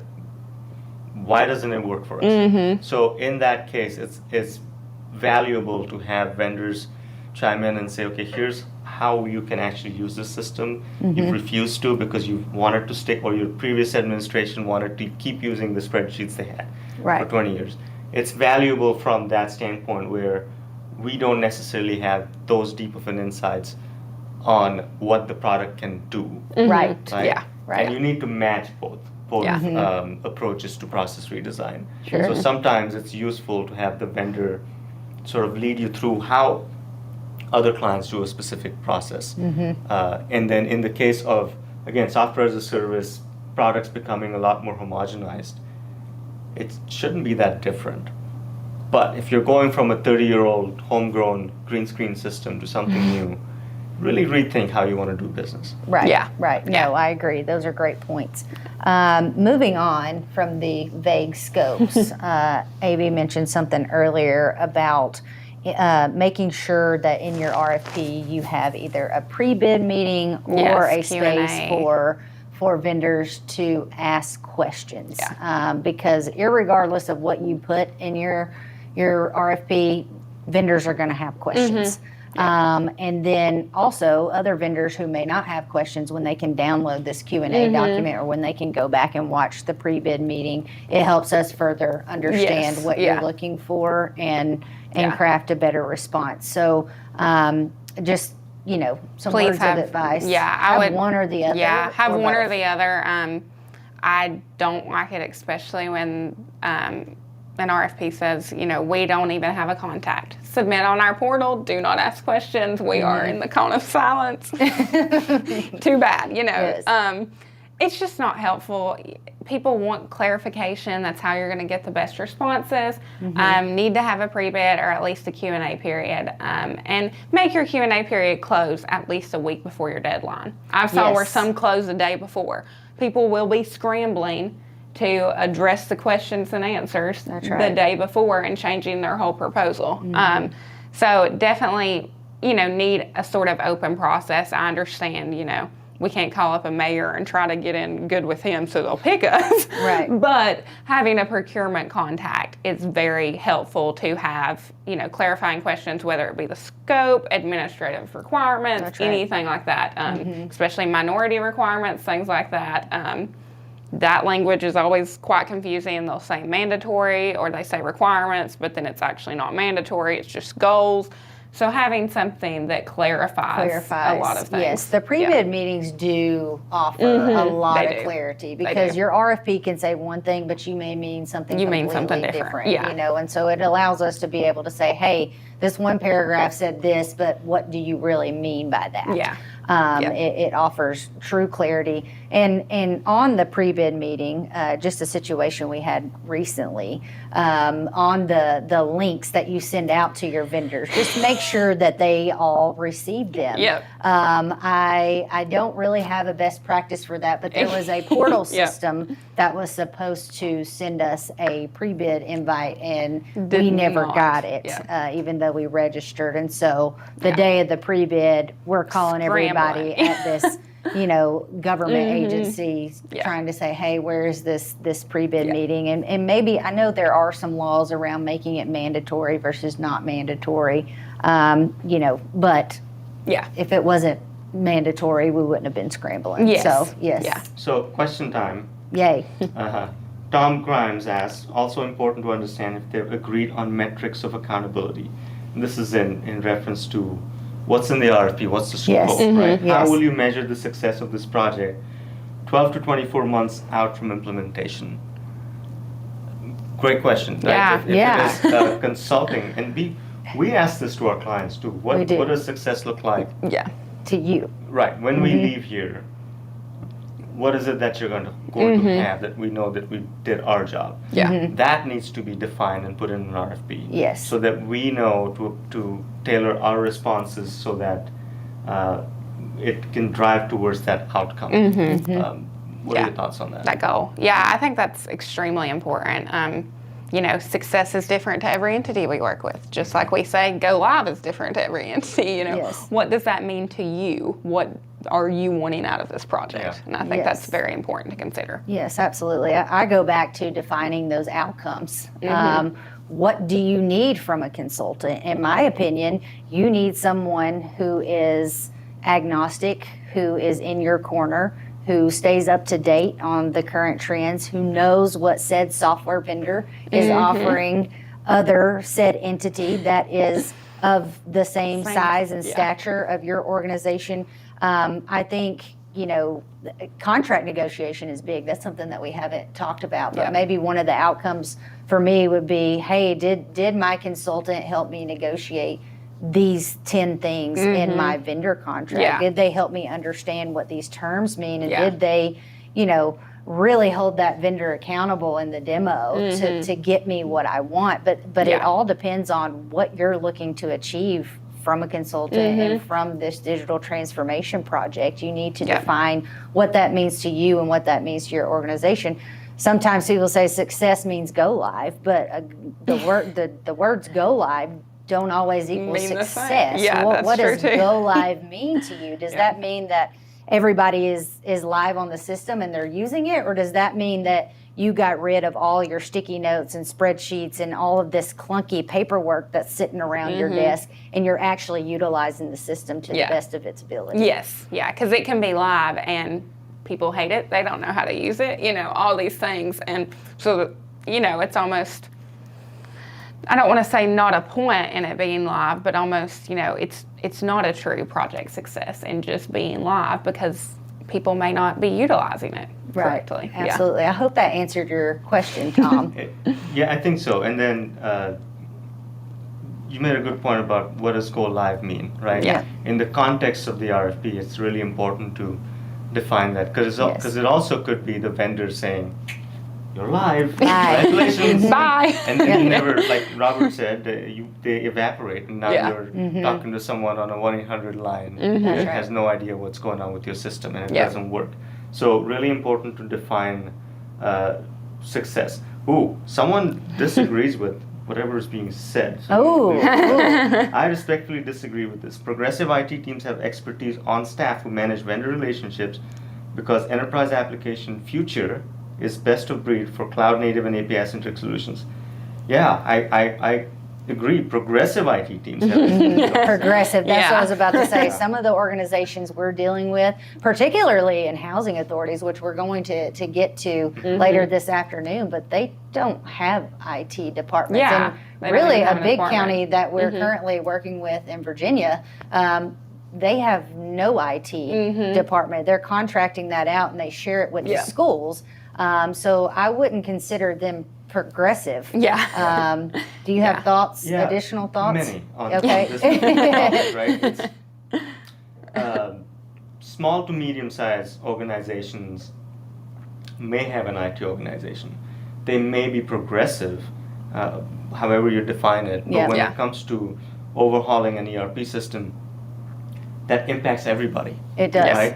Absolutely. And again, definition of ERP is sort of understood, but sometimes it's vague because you might want to include things that are ancillary within an ERP system. So the reach and extent and expertise that an IT department can provide is always going to be limited. Now, when it comes to enterprise applications from an infrastructure standpoint, how it connects to the cloud, what kind of security we have on site, how are we doing patching, how do we take upgrades, all of that cool IT stuff, I'm sure most IT departments can handle if they have the right tools and sort of practices to handle these changes effectively. What we are talking about is the end user. Yes. Do you have deep expertise in the tax you're fine. calculation collection process? Do you have deep expertise in police records management systems? And the use of it and the laws behind it? I don't think anybody does, right? Yeah. Not one individual does. So I'm going to flip that around and say you cannot expect the most progressive and best IT departments to know all the things about all the things. Yeah. Agreed. Right? Which is why it's really important that subject matter experts from different functional groups are involved in crafting the requirements, crafting the RFP, and the implementation process. Because when you look at failed implementations, the statistics, there's 80% of the implementations fail. May or may not be true, but a lot of them fail, and and a lot of times when we are called in to re-implement or rescue a failing implementation, IT organizations, as progressive as they might be, as good as they might be, they've taken on too much without understanding the ramifications of decisions being made from IT, from the IT's perspective. So, I think it's thank you for that definite. comment. Thank you for the comment. And we do have some discussions on our YouTube channel about the IT department and this idea of a team approach. It's not just IT, it's not just HR, it's not just finance. It's all of you working together as a whole because you each play your own perspective roles. Yeah. You can't do this project without IT, and as AV mentioned, you can't do this project without the input from your different functional areas because they truly understand the day-to-day processes of what needs to happen in this new system. But thank you for that comment. I do want to move on. I know we've talked about a lot of things, timelines, physical submissions versus electronic. We've talked about pre-bid meetings and having a open lines of communications via Q&A. You mentioned something earlier that I almost forgot about, but this is the minority and diversity business requirements. And I love that these are now showing up in RFPs. I do. I love that small businesses are prioritized. But what I don't love is how confusing the language can be. It is so confusing, and they'll call them mandatory requirements, or I'll read an entire bid doc, and then out of nowhere I'll see a form for to fill out subcontractor info, and I'll be like, I didn't know we needed subcontractors. Y'all didn't say that anywhere, and then here's this form. Then I inquire about that or bring it up in the pre-bid, and they say, fill out the form, just write in A, sign it. If you're not using any, it's not required, but still fill out the form. And I understand they may have to do that for, internal purposes, things like that, but they don't make it clear. It's like they'll just slap a form on there without making it clear there's no requirements. So then you're panicking, okay, where's this database? Did I go find different minority businesses, things like that? Make it easy for us to be able to do that. It's very hard. I'll have to allocate half my day to do outreach to these businesses. So if you provide a database, here's the link. Find all the businesses here. That's great. Yes.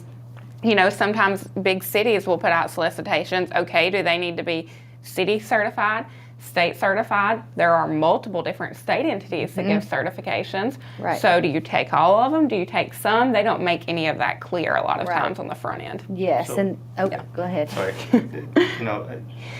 Since we're talking about gripes, I'm going to bring one up. Okay. Is the local business license. Uh-huh. Oh, yeah. Right? Oh, yeah. We do business nationally. becoming a thing. We're headquartered here in Tennessee. Yep.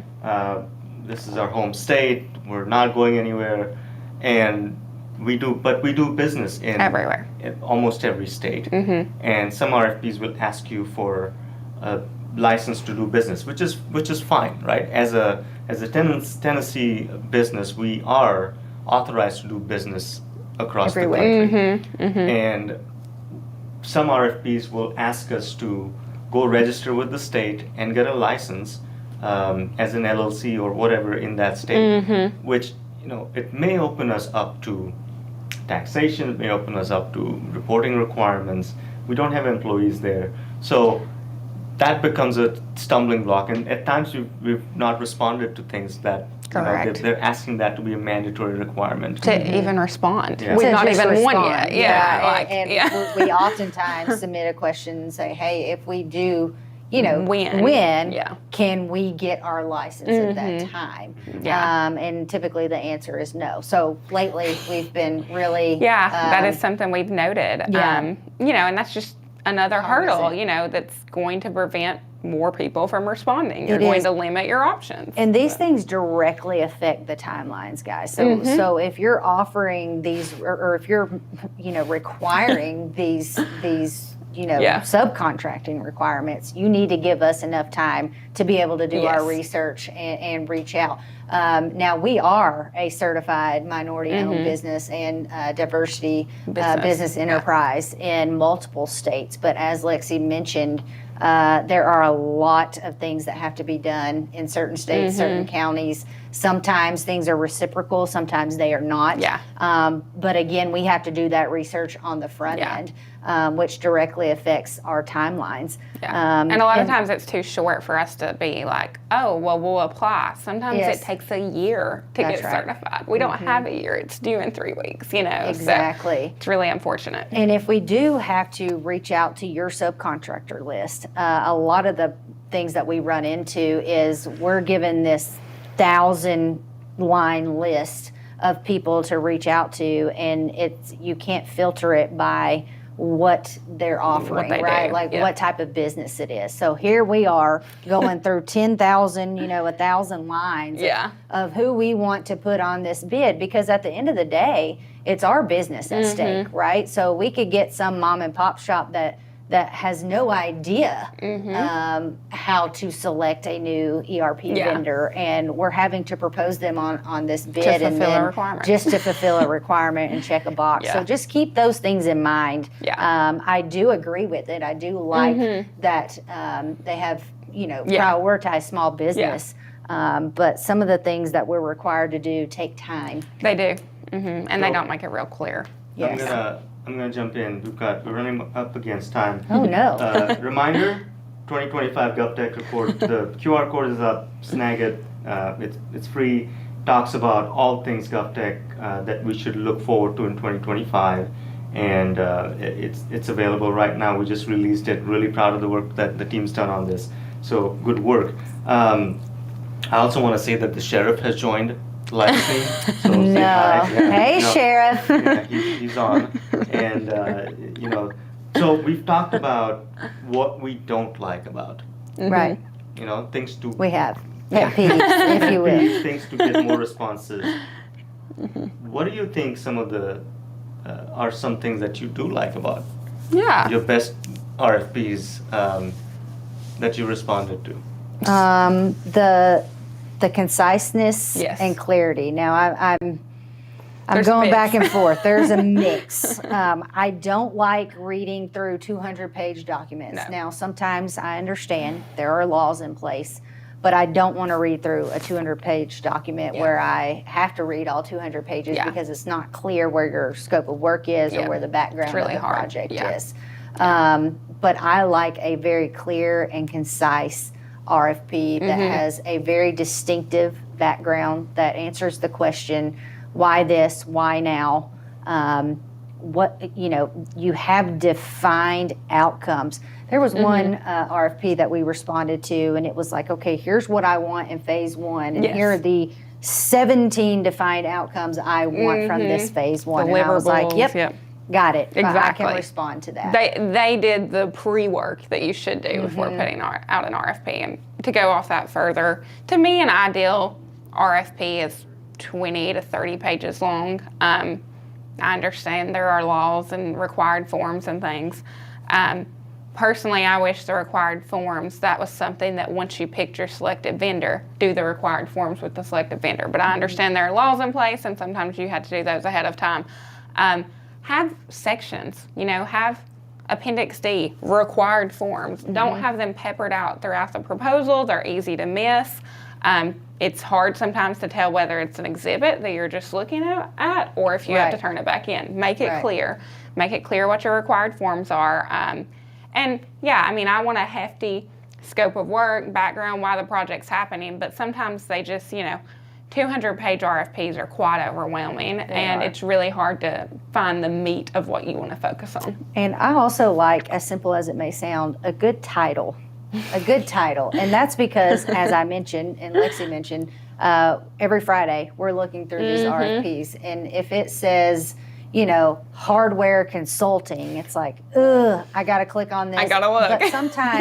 But sometimes we have to pay for those. Yeah. And then we get into it and it's like, Waste. well, we can't do this because we do not provide hardware, right?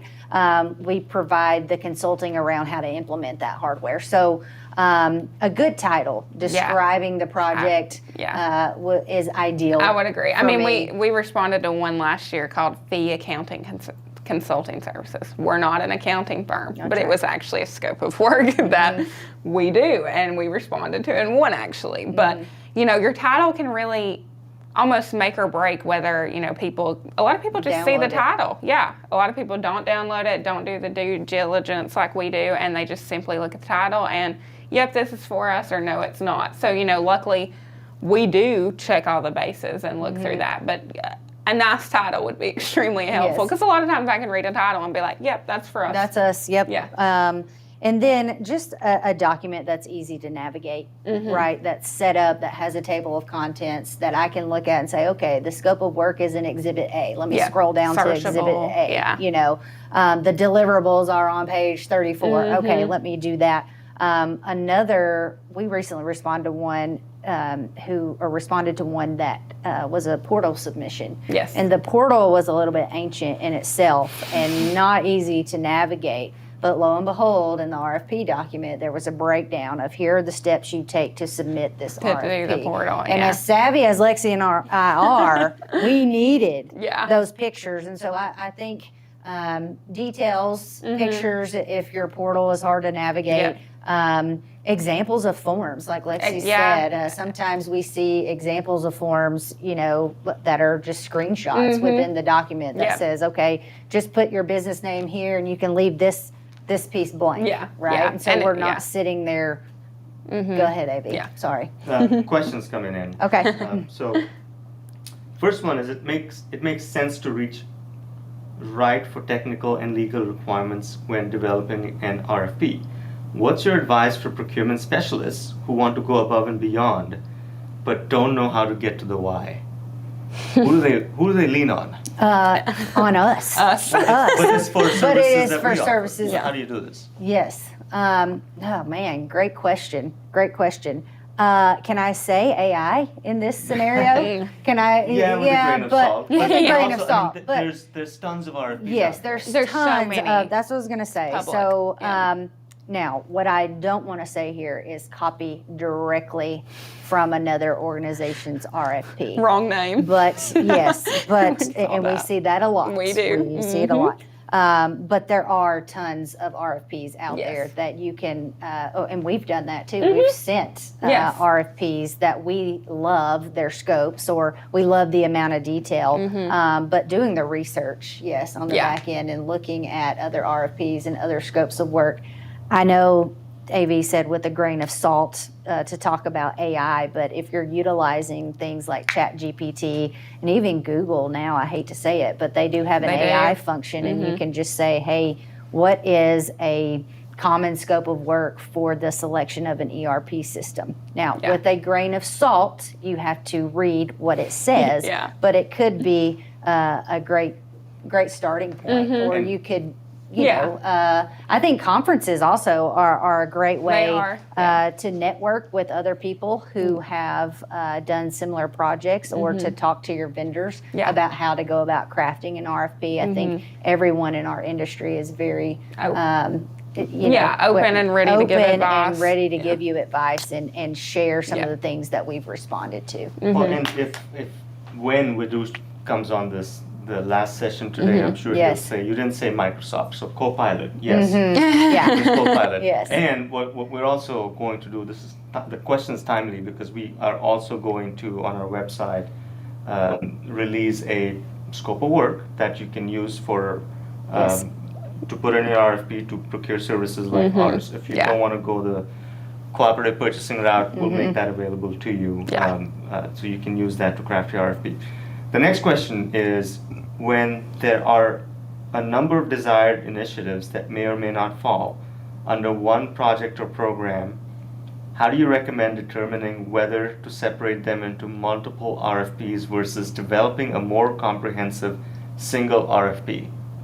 This is a good one. That's a good question because I think it could go one of two ways. I mean, I think one side of my brain is saying, well, you really need to do some prioritization of what needs to happen first, and sometimes that could come from something like an IT strategic plan where someone like us comes in and we assess your current state and we say, okay, priority number one is you better get your cybersecurity in place because that is very risky right now. But the other side of me says you could do something like the one we just responded to and we were just shortlisted for recently, that was really an all-encompassing scope to where it was they wanted to do multiple things and they were going to select multiple vendors for an extended period of time and then base the scopes off of what they want to do first. So essentially they would choose 5 vendors and then they would say, okay, here's our scope number 1, respond to this. And I think that's a good idea as well, so that you're not having to go out to RFP for each separate scope. But I do think prioritizing those is a good step. And I will say, like, if you are doing like what we call IDIQ, like on-call services contract, like, please use them. It's so frustrating when we get awarded and you're on this list. And I check in about every 2 months or so. No projects, no projects, no projects. I mean, it's almost like sometimes we're on this, preferred vendor list for years. And a single project was never even released to respond to, and now the list has expired. It's frustrating. I get it. Projects may not come up, but also, like, I do feel like they end up going to RFP for things. That's the point. You had the list for those preferred vendors that you already know about them, got their foot in the door, and then, they've already went through the vetting process, and then they're just responding to certain scopes. That's no projects for you. None for you. I think I'll add to that too is even if it's an RFP for multiple things, right? The one that State of Hawaii released a couple months ago that we responded to, it was well crafted. It tells you exactly what to do, like you said, right? Which services and what exactly they mean by that and how they're going to award this. And you can do that. Now, that leads to a multi-year master service agreement that you then have to release task orders towards. Right? Don't ask vendors to respond to all of it and then give them all of it, because it seems like most of the time it's not been well thought through on the client's end, where you're asking for, we need tires for a car, but we also need servers, and by the way, can you come look at our business processes on the public safety and do RMS all of side. this. Yes, I did like that RFP because, as AV mentioned, we could respond to all, some, to, whichever ones that we could do, and I thought that was nice. Very, very nice. Very nice, because we weren't kicked out if we couldn't do all of them. And a lot of times you're not going to get a firm that can do all of them, or like we've talked about, if a firm says they can do all of it, they probably don't do any of it very well. Red It's surface level knowledge across the board. So Yes. I do like when you can pick and choose. Okay, these are what we're going to respond to. That's right. But Yeah. great questions coming in, guys. Thank you. I Yeah, know we're thank you. running way over time, but again, we are available on all social media platforms. Lexi and I are live on LinkedIn as well as AV. We go live every Wednesday on topics just like this. We may have to Yes. do another RFP Yeah. session It's a here hot soon. topic. It is a very hot topic. We enjoy the work that Yeah. we do, and while it may seem that we were complaining, we wanted to provide you all with the vendor's perspective. And Lexi and I are very passionate about the work that we do and what goes out our door when you guys are asking for things. But again, we're always open for free advice. Make sure you follow us on YouTube, LinkedIn, Facebook, Instagram. We're constantly putting out knowledge, and make sure you download that 2025 report. We've worked really hard on the report, and there is some RFP tips and tricks within the report. So, but we'd love to talk to you more. Just reach out, and thank you for joining our session today. We appreciate it. Yeah, and I'm going to wrap it up by pointing to the latest report I've pulled up. This is the top government ERP systems for to look out for in 2025. Also a free report. We've done extensive work on putting this together. These are our opinions. They're not ranked in any particular way. But if you're starting the process of thinking about a new ERP system, definitely a good list to start with. So definitely take a look at that, and follow us on our socials. Thank you again, and we'll take a quick break, and we will see you back for the next session, which is At 11. We may start a few minutes before just to build in some time there. Yeah. But maybe let's call it 10:50. okay. 10-minute break. 10:50. The special districts, digital Yes. transformation. Yeah, digital Yes. transformation special districts, and by special districts we mean housing authorities, public transit, airports, utility districts, police departments, sheriff's offices. How does that fit school? K through 12 districts, higher education. How does all of that fit into what we've been talking about as far as ERPs, digital transformation, modernization? Because those organizations are special. They're not always connected to a county department. They're constitutionally elected officials that run their own organizations but are funded by the county. Lots of things to talk about, and we'd love to take your questions on that. But thanks for joining us, and we'll see you in about 10. Yeah. Thank you. Be back Thank you all. soon. Thank you.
Hey everyone, this is Lexi. We are back. Sorry, we're a couple minutes late. I wanted to kick it off by doing an engagement icebreaker. If you were stranded on a deserted island with your ERP system and it can only perform one function, which one would you choose? So just pop your answer in the chat. We look forward to hearing those, and please keep the engagement coming.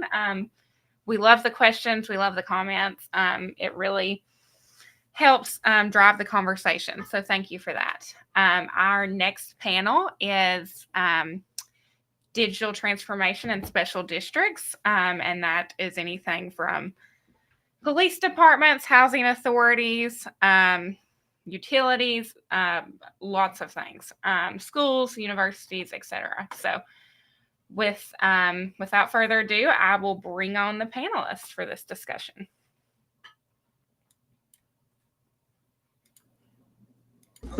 Can you hear us? Yeah.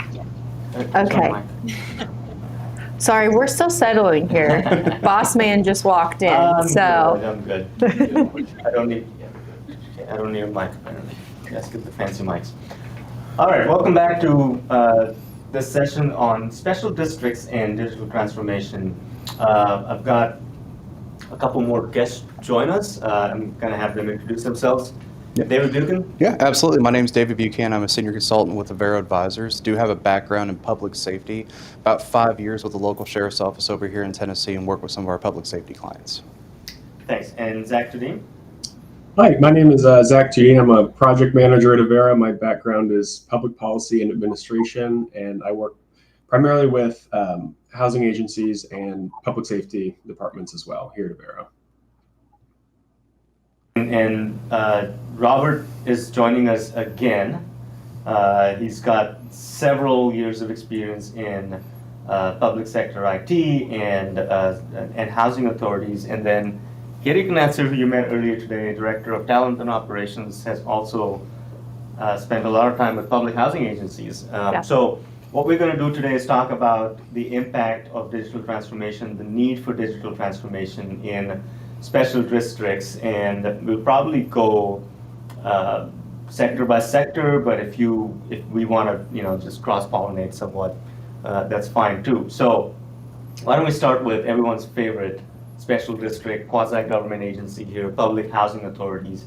They do a lot of great work in trying to solve the problem of homelessness, the problem these days just of trying to create more inventory for housing. We've worked with some fantastic forward-thinking housing authorities that are looking at this problem not necessarily just from how many vouchers do we have or how many units of public housing do we have, but really working with cities and counties in their neighborhood to come up with unique and creative ideas to solve the problem of housing people.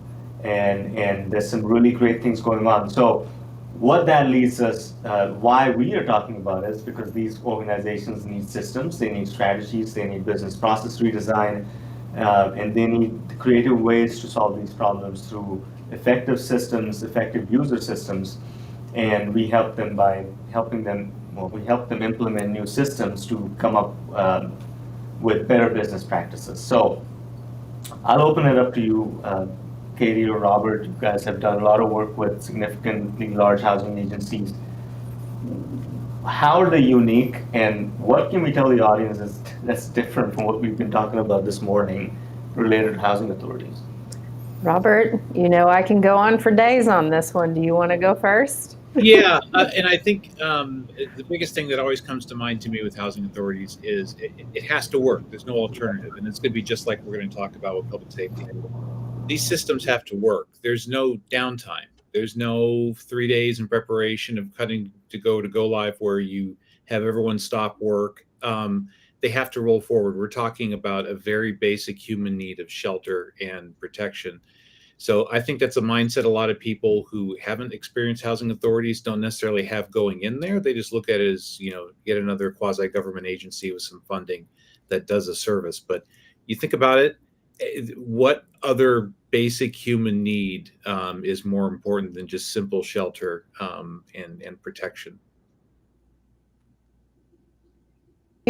There's a whole different level. It's a completely different ballgame when it comes to compliance and the reporting and inspections. There's so many different things that a housing authority has to do compared to a city or a county government.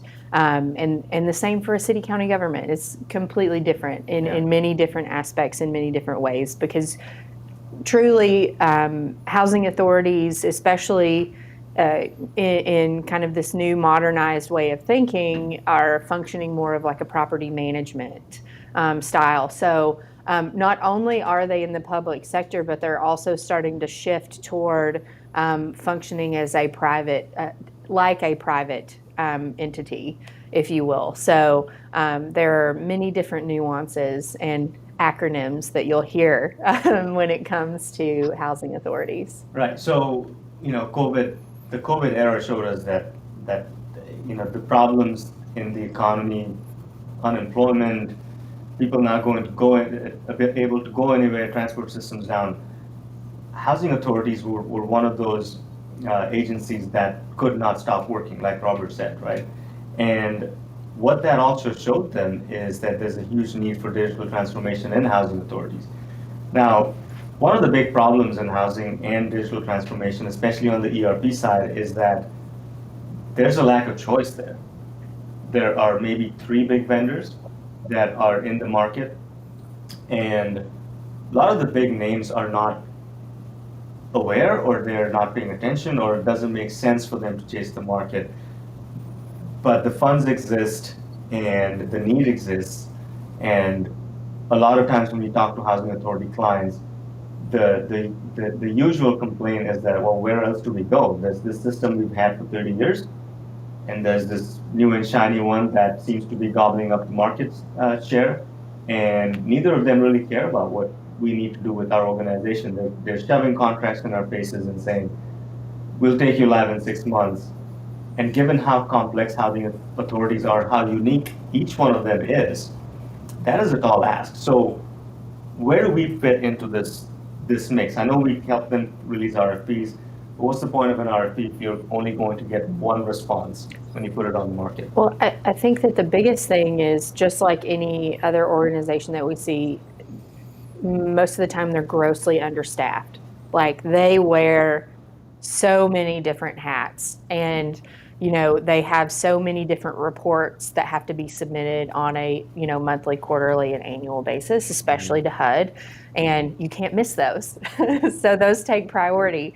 So I think where we come in is helping them assess what those requirements are for their different organizations, or their organization and their programs that they currently have within their housing authority, whether it is tax credit, whether it is FSS, which is family self-sufficiency, or you're looking at your voucher program, formerly known as Section 8, which is low-income housing.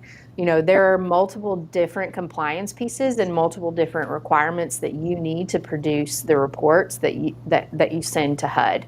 And so I think that the first step is just understanding what you have in your organization and really what you need. Because I think the big thing with property management is you can find a property management software system just about anywhere, but it's really the affordable and the residential pieces that you need in those systems to help you produce the data and the reports that you need from a compliance standpoint. And that ties into a question that came in. Should PHAs choose a real estate focused ERP as opposed to a traditional ERP? I'm not going to say it. I really want to say it depends. It's fine. It really does depend, because it depends on your programs, like I said. And if you are truly a public housing authority where you have a public housing program, that's completely different, and it's definitely subsidized in a different way compared to someone who has vouchers, where it is you have your vouchers that you have landlords for, and those are completely separate properties. Those are in 2 very different parts of a software system.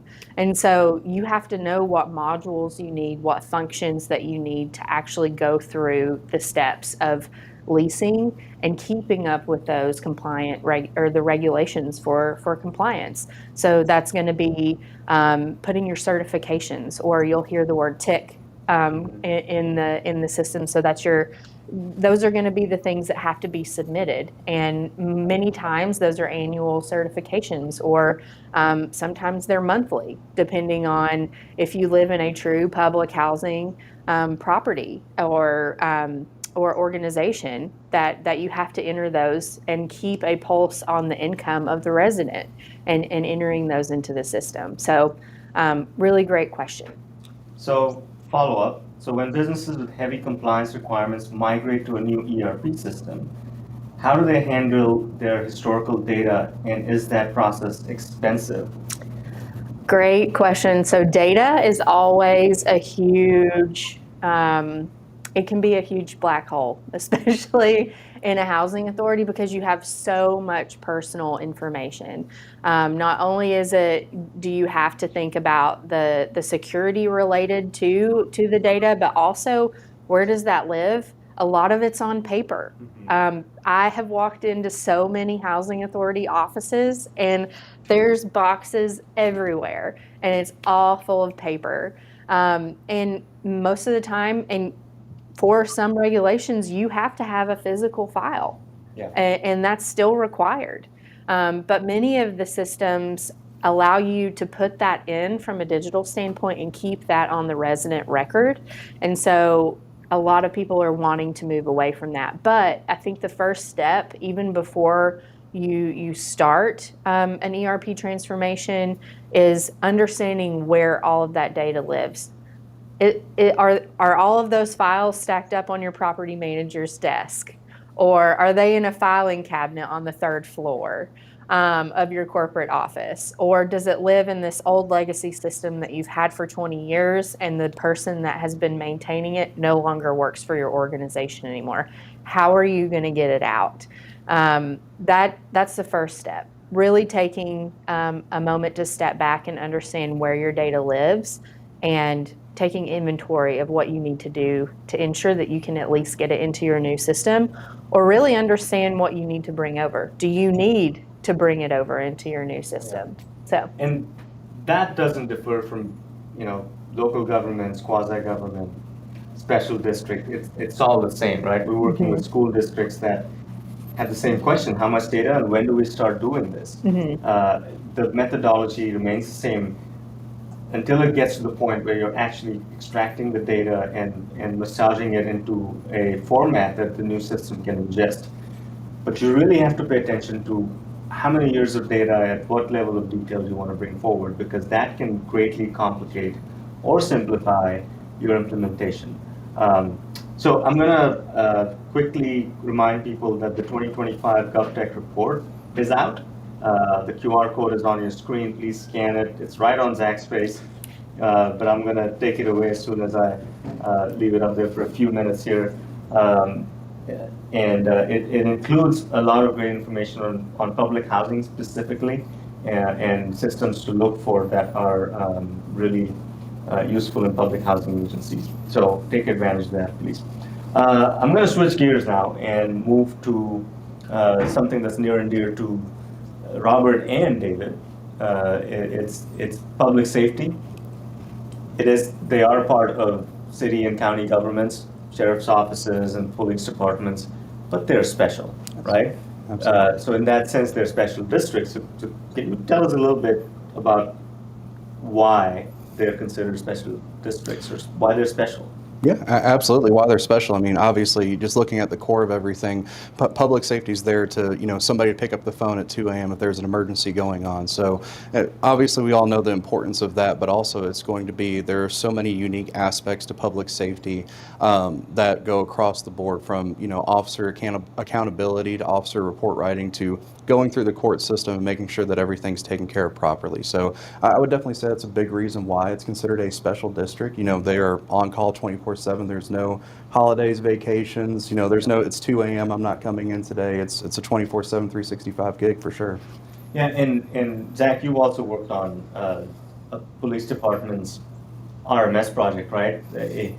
how different, and you've also done a lot of ERP projects. Tell us a little bit about how different a public safety records management system replacement is compared to an ERP. What's different there?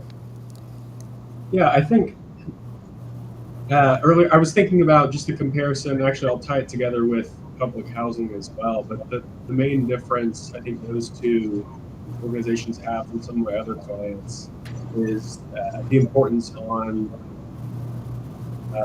data security. Obviously, that's really critical with any organization we're working with, but public housing in specific, working with just their tenants' personal financial information, and obviously with record management systems when you're working with local clients, the nature of the information that they're protecting, be it criminal records or personnel like officer information. I think for me personally, that's been one of the biggest takeaways working with these specific types of clients. It's just the sensitivity of the data and information that they're storing within their systems, and how it alters sort of our approach in working with these organizations and ensuring that data and information is still protected in the information system.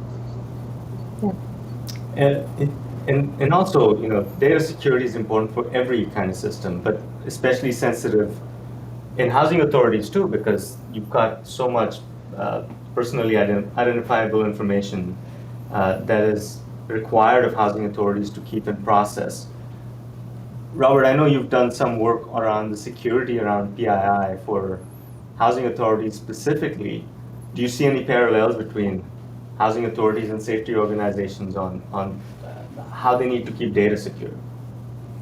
Yeah, they're really, like we talk about, there are no set it and forget it solutions. We see a variety of things when we get in there, especially with public safety.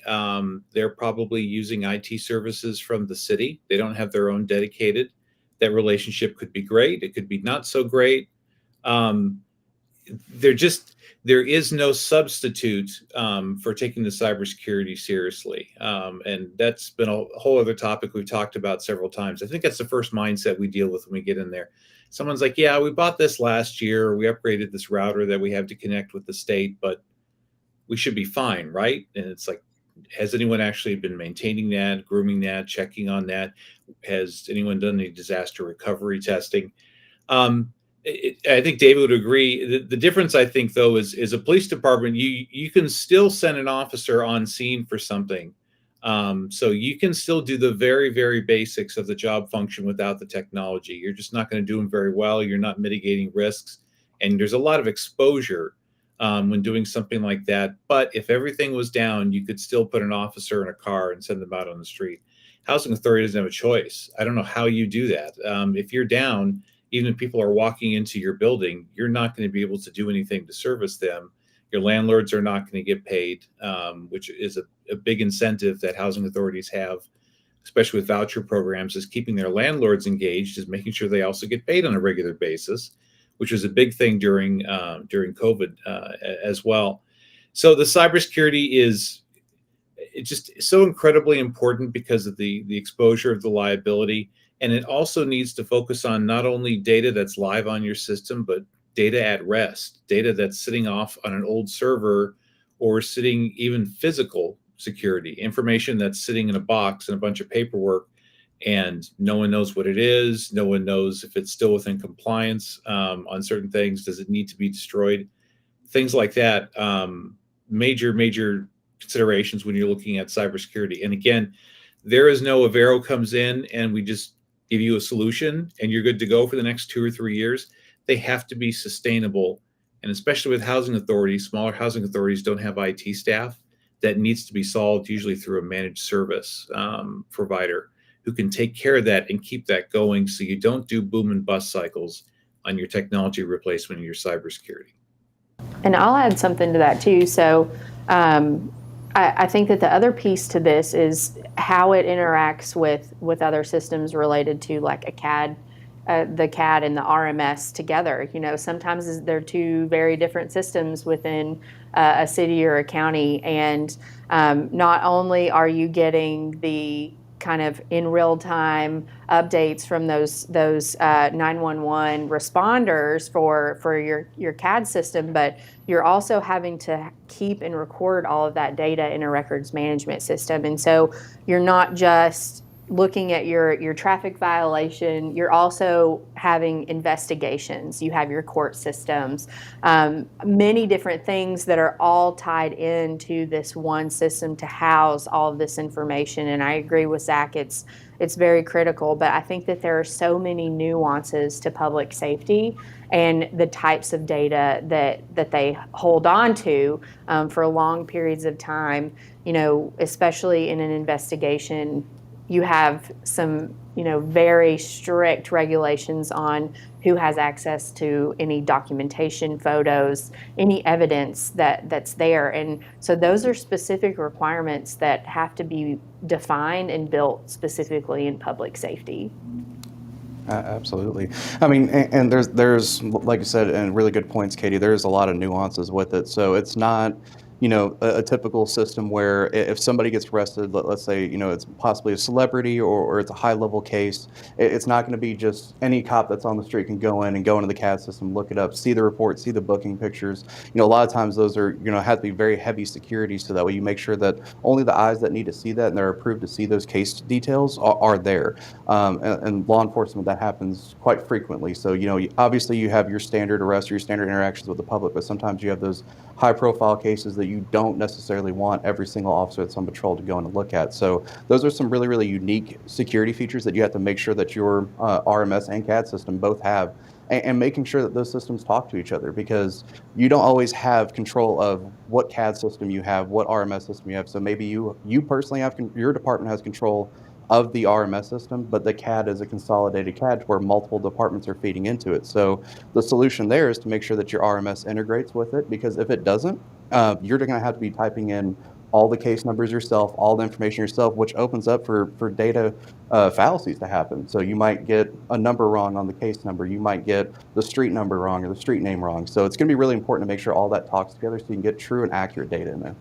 And housing authorities and public safety are very, very policy driven, both in their operations, and you have to align the technology with that. There is just a lot of policy which is there for risk mitigation and liability control that is essential for public safety. You have to make sure that your policies are up to date, your administrative policies, your organizational policies, and then you also have to make sure that your technology either mirrors that or that you incorporate the technology into that. One of the things that I learned very quickly with public safety is you're talking about people that are very smart, very intuitive. They're designed to be able to size situations and people up very quickly on the street. That's an element of survival.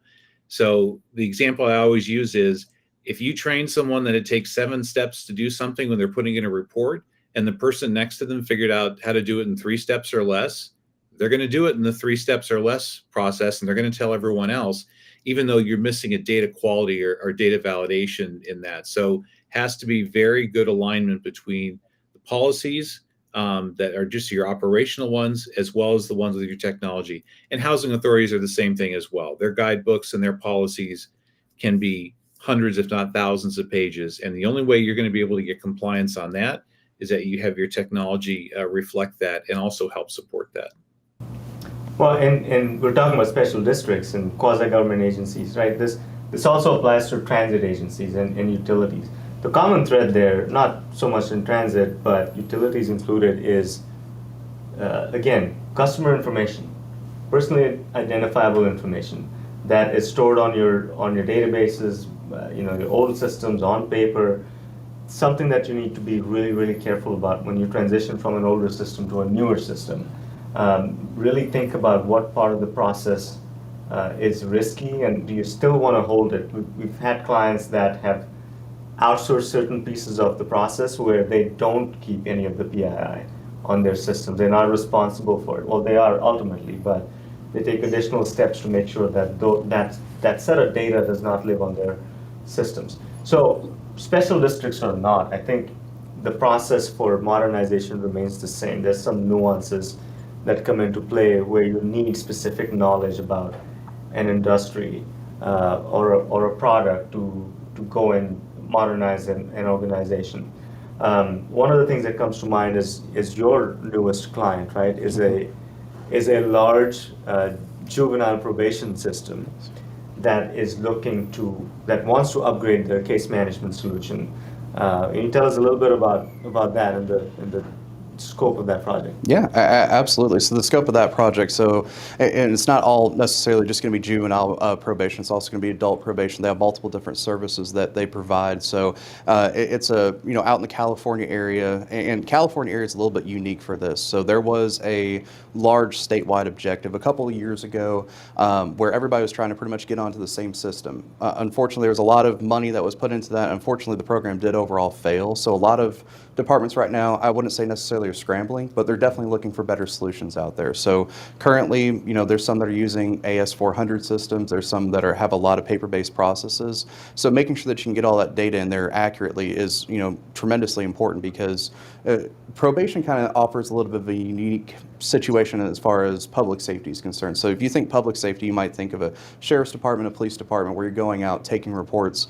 Well, probation departments, they're basically almost, I would want to say a pseudo court system because they have people who are on probation. They have to keep track, make sure that all the steps are being completed that's ordered by the court, making sure that the court's not, they don't go to a court case and say, well, we're going to revoke your probation. There has to be places to log all that information and accurately look at it. So it's definitely a unique situation. A lot of data, a lot of information has to be stored within the system. And unfortunately, some departments are relying on some very old systems that are kind of bogging down their processes. And, the goal is obviously to make that optimized and to free up some of their time so that way, they can pay attention to other facets of their job for sure. So is the approach to an organization like that, is the approach to modernization the same as you would do for a financial ERP system? Well, I hate to say this, it does depend. So it's all going to depend on what the requirements are and what your current state is right now. In all honesty, is everything kind of a hot mess, to be honest with you? It's going to depend on what's the current situation look like, and then going through there. That's why it's important to carefully plan these things. You can't just go out on the street and say, "Oh, I found this vendor. The solution looks good. We're just going to do it," and then shove it in a drawer, not necessarily worry about it. Let them handle that. No, you have to have the proper planning steps because you have to see how much data are you going to take over? How many paper processes do you still have? Will your new solution take care of those paper processes? So, like I said, I hate to say it's the hot consulting word. Depends, but obviously, yep. I think overall, though, when you go to the very basics, like the most simplest methodology that you can think of, yes, it is very similar. But I think with any ERP project, they all have their nuances, even with cities and counties, and outside of quasi-governmental organizations. So, yeah, I truly do think that you approach it in a very similar way. It just may have its own creative spin. Yeah. And I think that that's also the beauty of working with quasi-governmental organizations is because they do have the challenges that go with it and being able to cater to their specific needs and the objectives that they have for their projects, because ultimately they're going to be different. Solving homelessness is certainly, that may be completely different and is completely different than fixing your annual taxes. It can be it can be on a very broad spectrum, but at the very root of it, it is definitely the same approach. Right. And every housing authority is completely different. I mean, I think that's the biggest distinction with housing authorities. Every single one is completely different. We go into local gov, you're going to expect there's going to be a finance department, a police department, engineering.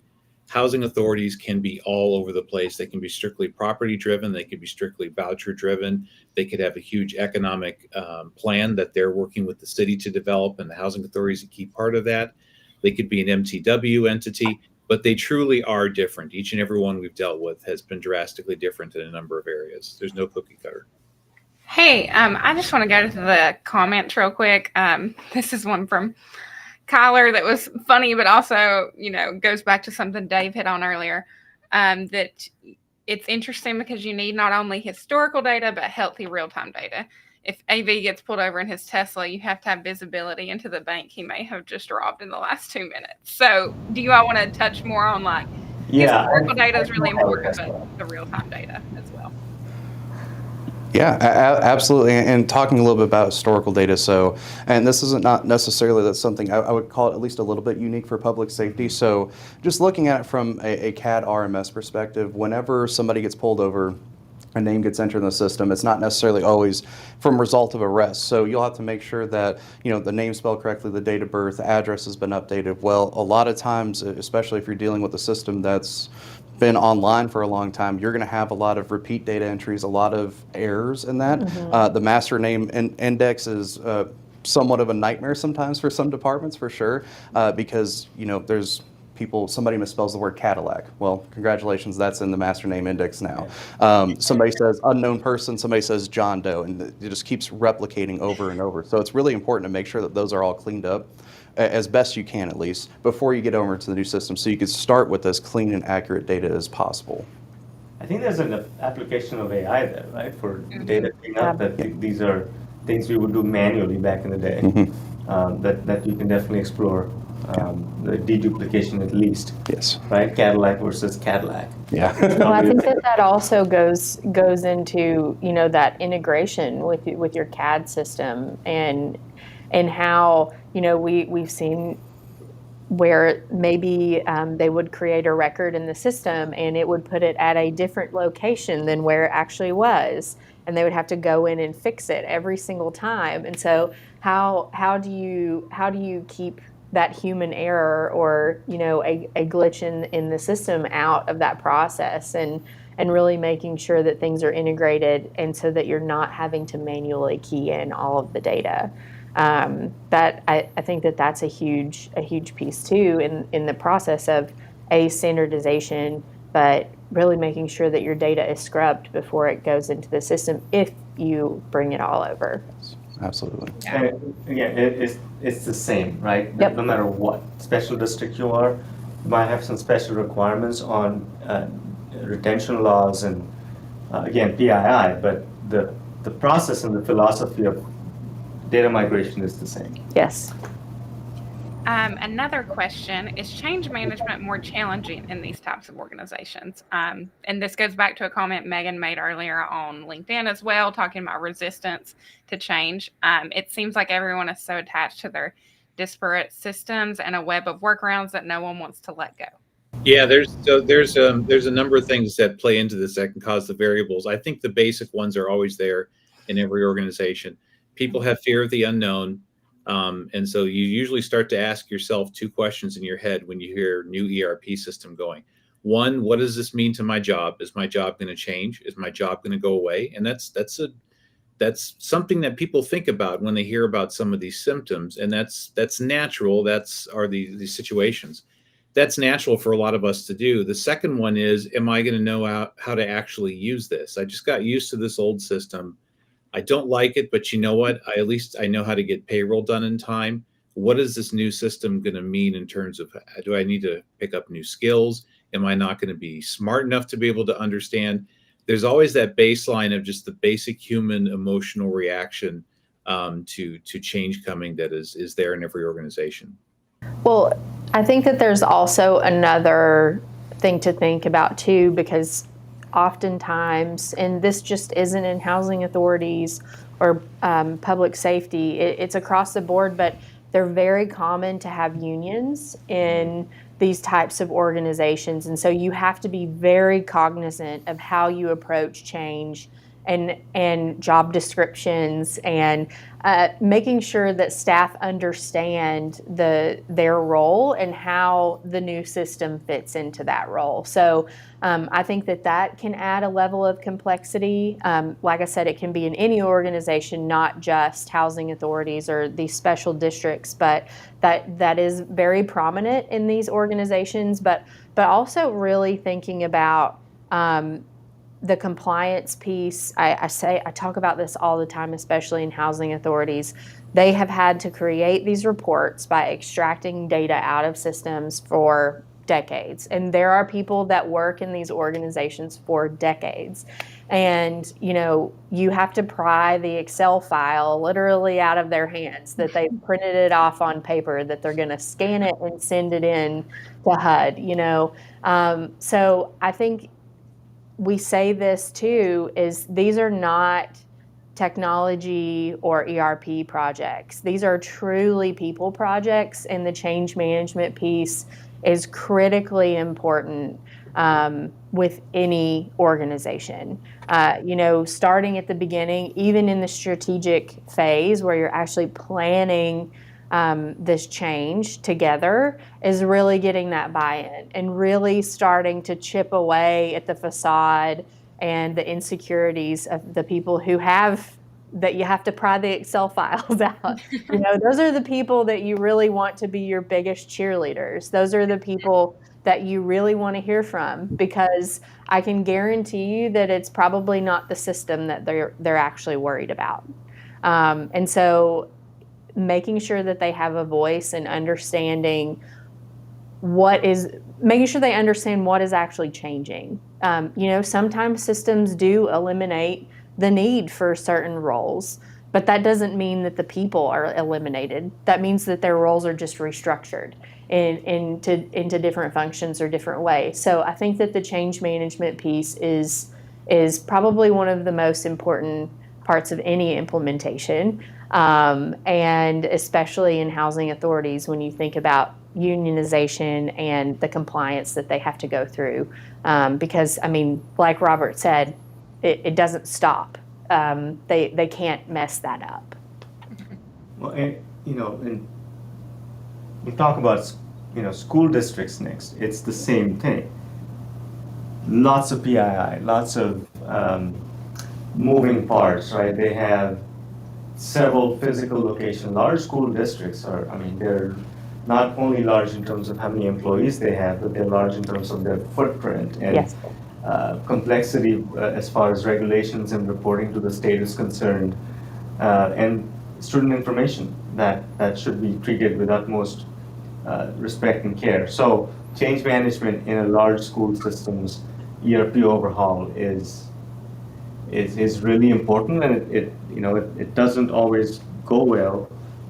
The point is to have effective PMO support during the whole process, right? Not just through implementation, but before that, getting the organization ready for what's about to happen to the organization is really important. Absolutely. And the training aspect of it is absolutely critical, because especially when you have a footprint for a large organization like a school district, you have people across multiple cities, especially if you're working with a county.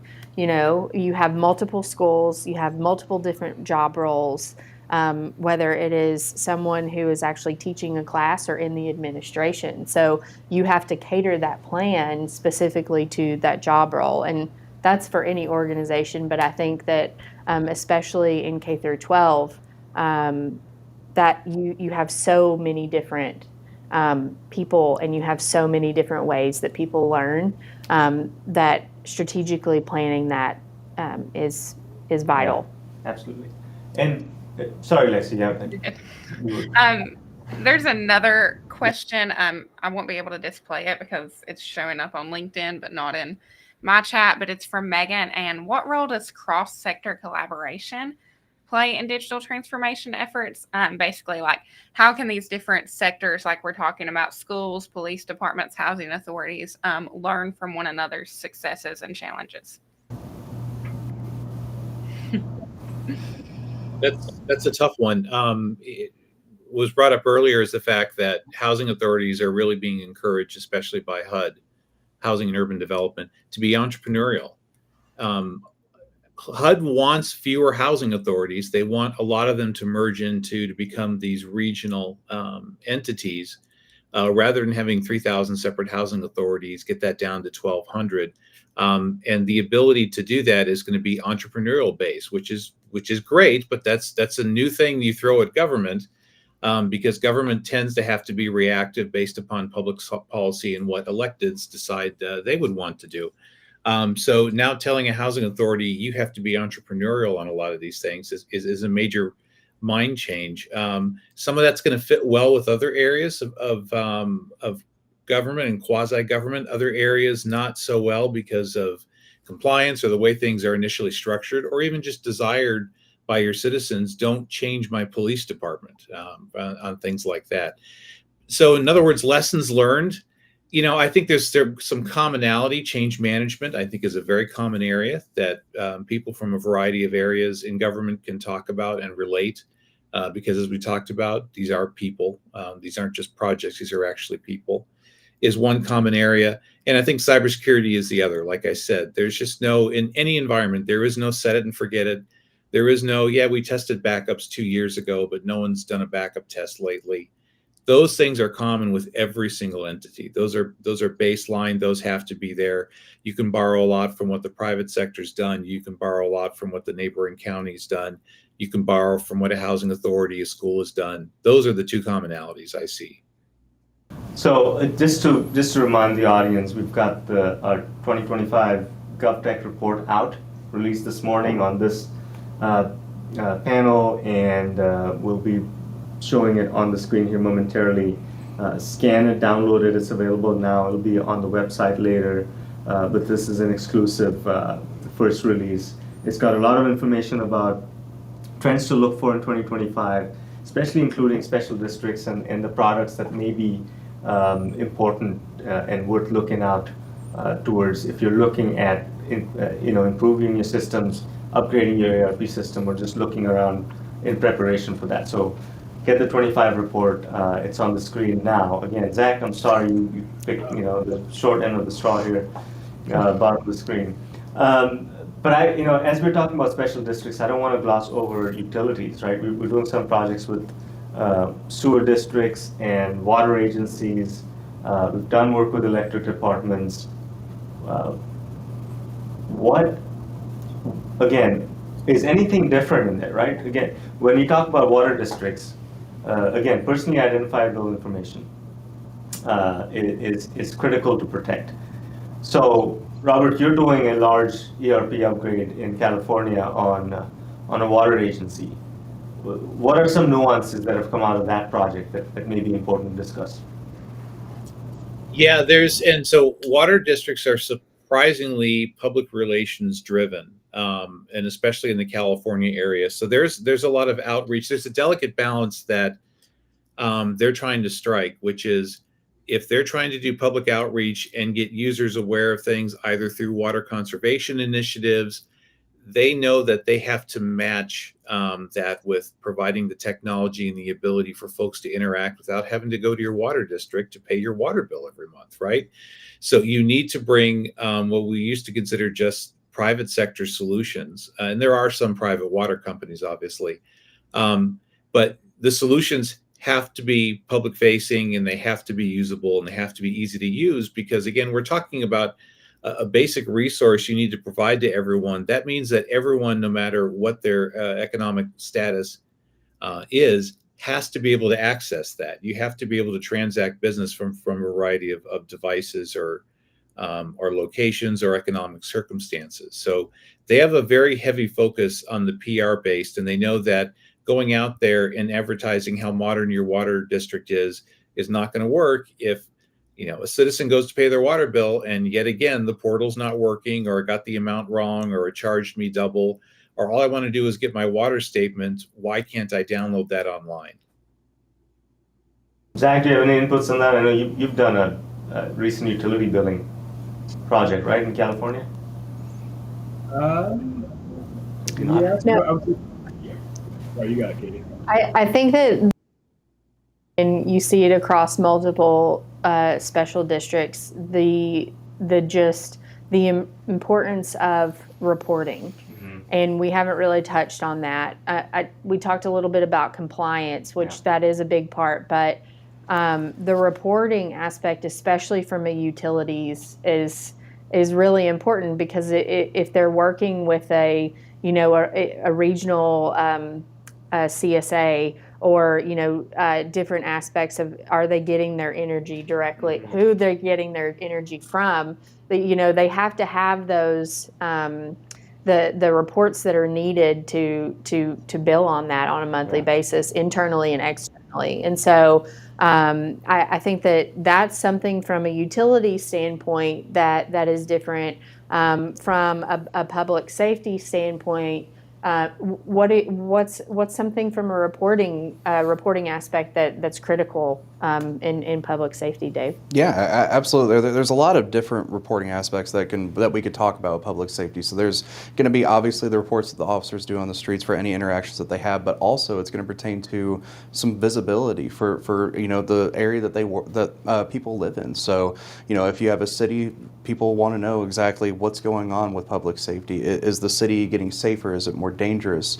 How are interactions going with law enforcement? Is everything getting resolved peacefully for the most extent? So analytics has become a massive thing because we want to be more and more transparent as we can with public safety. So it's getting those reports out to the public. It's showing them, this is how everything's going. This is if there's any plans to say, hey, crime's a little bit high right now. Maybe these are some of the more hotter areas, and this is what we're doing to help reduce that. So those are some of the really kind of key reports that are right now in public safety. And obviously, the more that public safety delves into data analytics, the more that, that role could expand.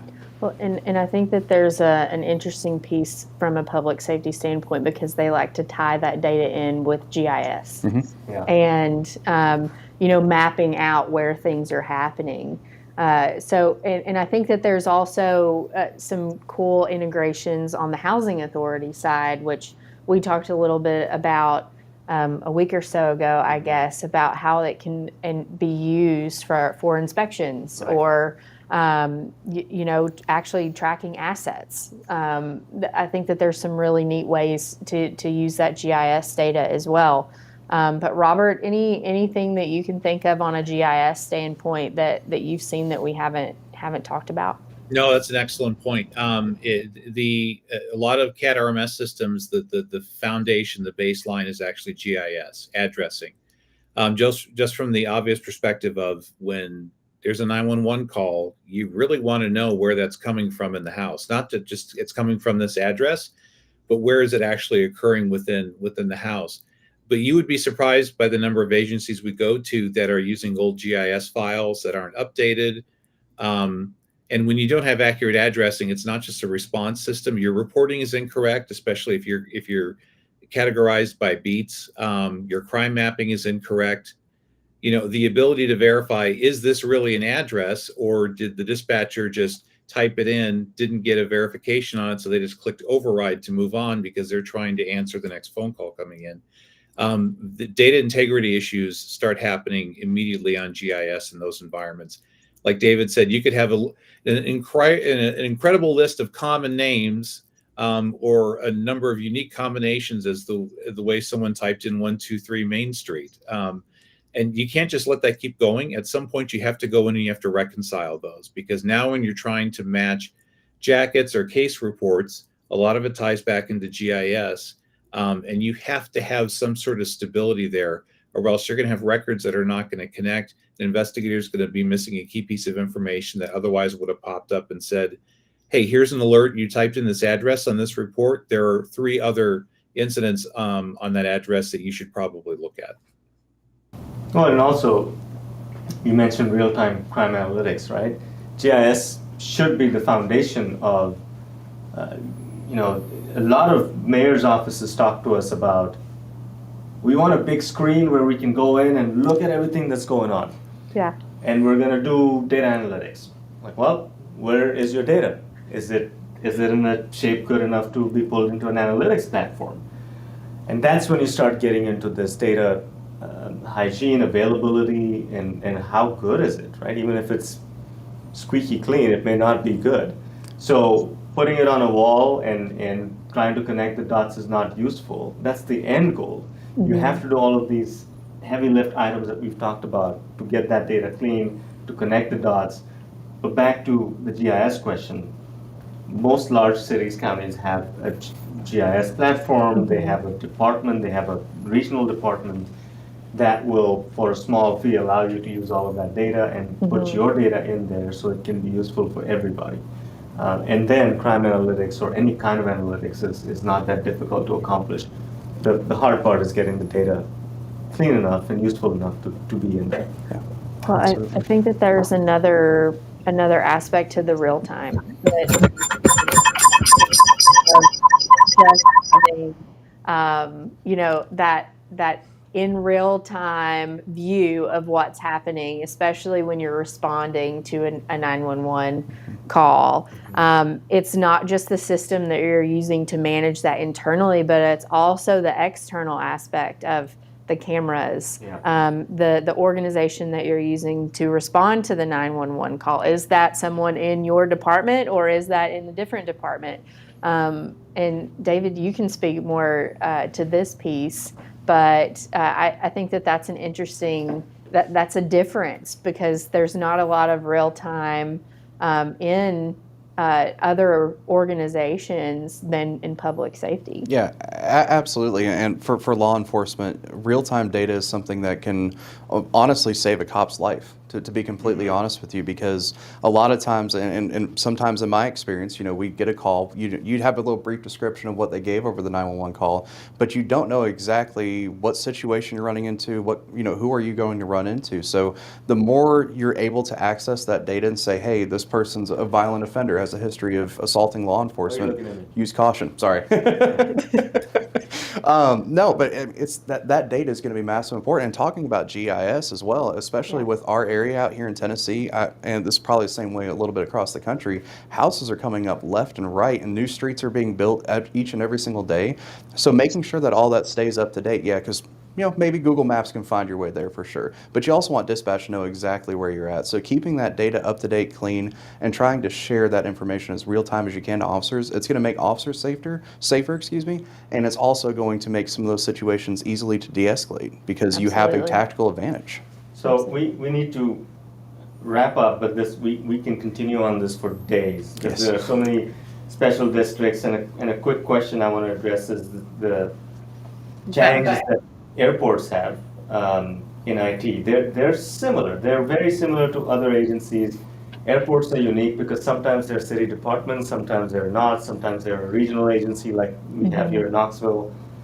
And IT systems for airports are not limited to ERP systems and HRIS systems. You've got runway management, lighting management, signals, all kinds of stuff. And I wish Travis Gardner was on, he would tell you all about it.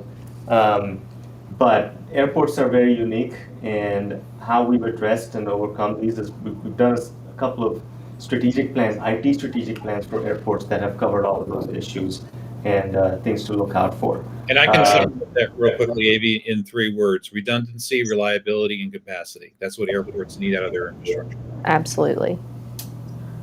Okay, well, if there are no other comments, I'm going to remind the audience of all of our wonderful assets available for download. The 2025 GovTech report is out there. Again, if you're getting ready for budget season, if you have the budget to go look for a new RFP, ERP, if you need a consultant, this is a great place to start. It tells you all about the GovTech market, top systems, and how to start this process. The top 10 ERP systems, it's been out there on our website for a while. It's also on the screen right now. And then a couple of handy guides on if you're an executive, if you're a CFO, CIO, how do you think about ERP modernization? Please go ahead and download those assets, really critical information. And if you have any questions, please do reach out. We're always here. So with that, we'll wrap up and get ready for the next session. This is the highlight. Sorry, Lexi, I'm taking. No, you're good. You're fine. The next session on AI, and it will definitely be a highlight, new and upcoming topic that we could talk about for days. So we will rejoin in about 10 minutes at noon Eastern. So thank you, everyone, and keep posting questions in the chat. Thank you, panel. Thanks. Thank you, everybody.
Hey everyone, welcome back to our live stream. I'm super excited for this last session. We have AV and Badu from Microsoft.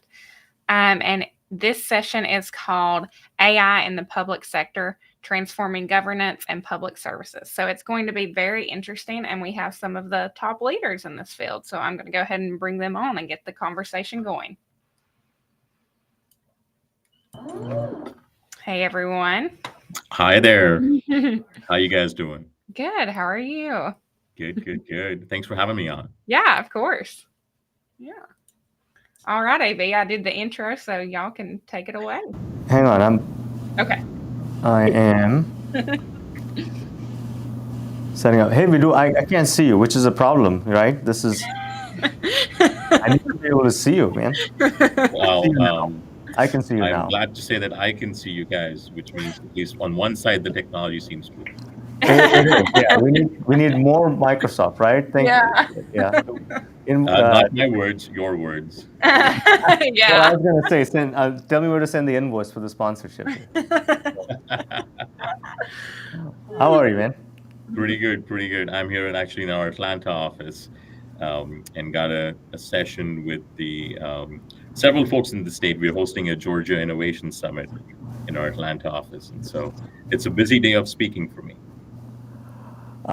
Same for me. We've been on here since 8:30 Eastern, but we've covered a lot of great topics on all things IT modernization and ERP transformation, and this is sort of the capstone of the day to have you on as the resident AI expert, not just at Microsoft, but which seems like the GovTech industry. So.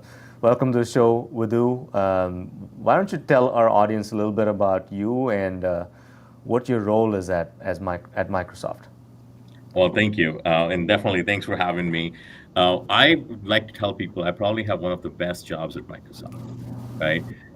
As the government strategy leader within our worldwide public sector team, I am focused on working with U.S. state and local governments, predominantly across the country, but more so focused on the West Coast because I'm from Sacramento, so I have an affinity for the West Coast. And in that role, I get to bring the best of what Microsoft has to offer, both from a first-party product as well as within our ecosystem, and work with our customers to amplify how they have been able to provide exceptional service delivery to the constituents by leveraging what's within our ecosystem, both from a first party as well as partner products. And of course, within the last 637 days, and the reason I use that 637 days because that's the time since ChatGPT was launched in the wild, I have certainly have to do a deep dive into all things AI, and I'm suspecting we'll talk at length around what those things are. Yeah, so I'm curious, right? 637 days, the world seems to have turned upside down. Those that have adopted ChatGPT have become a lot more productive. Lots of people are now producing blogs every day, and it's just added to the fuel to the fire for some people that want to be productive and that were only held back by the capacity and time and how quickly they can churn things out. So that's the low end of the application of AI, right? Now, Microsoft has released Copilot. It's sort of embedded into all of your products. But what are you seeing in general? Looking at it from the outside, and we're not even on the outside. We're consulting clients, and everyone's asking about what AI is going to do. Should we wait on implementing the next ERP system because we want to see what these leaders in the AI industry are gonna bring forward? Should we not go from our homegrown AS400 system to I'm just making things up, Oracle's latest product, because we don't know what's happening, what's coming down from the big boys, because Microsoft owns a big chunk of the AI brain power and compute power. So we are in a very, very fortunate position, especially under the leadership of Satya Nadella as the CEO. We do find ourselves leading the market as it relates to AI, as it relates to other aspects of the technology domain, especially around cybersecurity as well, right? And what I want to sort of focus in on is AI is not just a point solution, right? Think about AI almost from the lens that we think about electricity, right? Electricity is a general purpose technology. And when electricity was invented, it was just a simple demonstration to show how to light a bulb. But around the ecosystem of electricity, we have different things that came up. We have washers and dryers, we have electric cooktops, and now we have electric vehicles, right? So that ecosystem around electricity developed into a lot more than just the light bulb. And that is the notion around AI as a general purpose technology. And while AI has been around since the 50s, ChatGPT created the buzz around generative AI, which now made everybody think about all the other different aspects of artificial intelligence, right? And while AI as a general purpose technology offers tremendous benefits to us, we have to approach it cautiously, right? And by that I say is we have to approach it in a responsible way, right? We have to prioritize. For example, at Microsoft, we call it our responsible AI principles, right?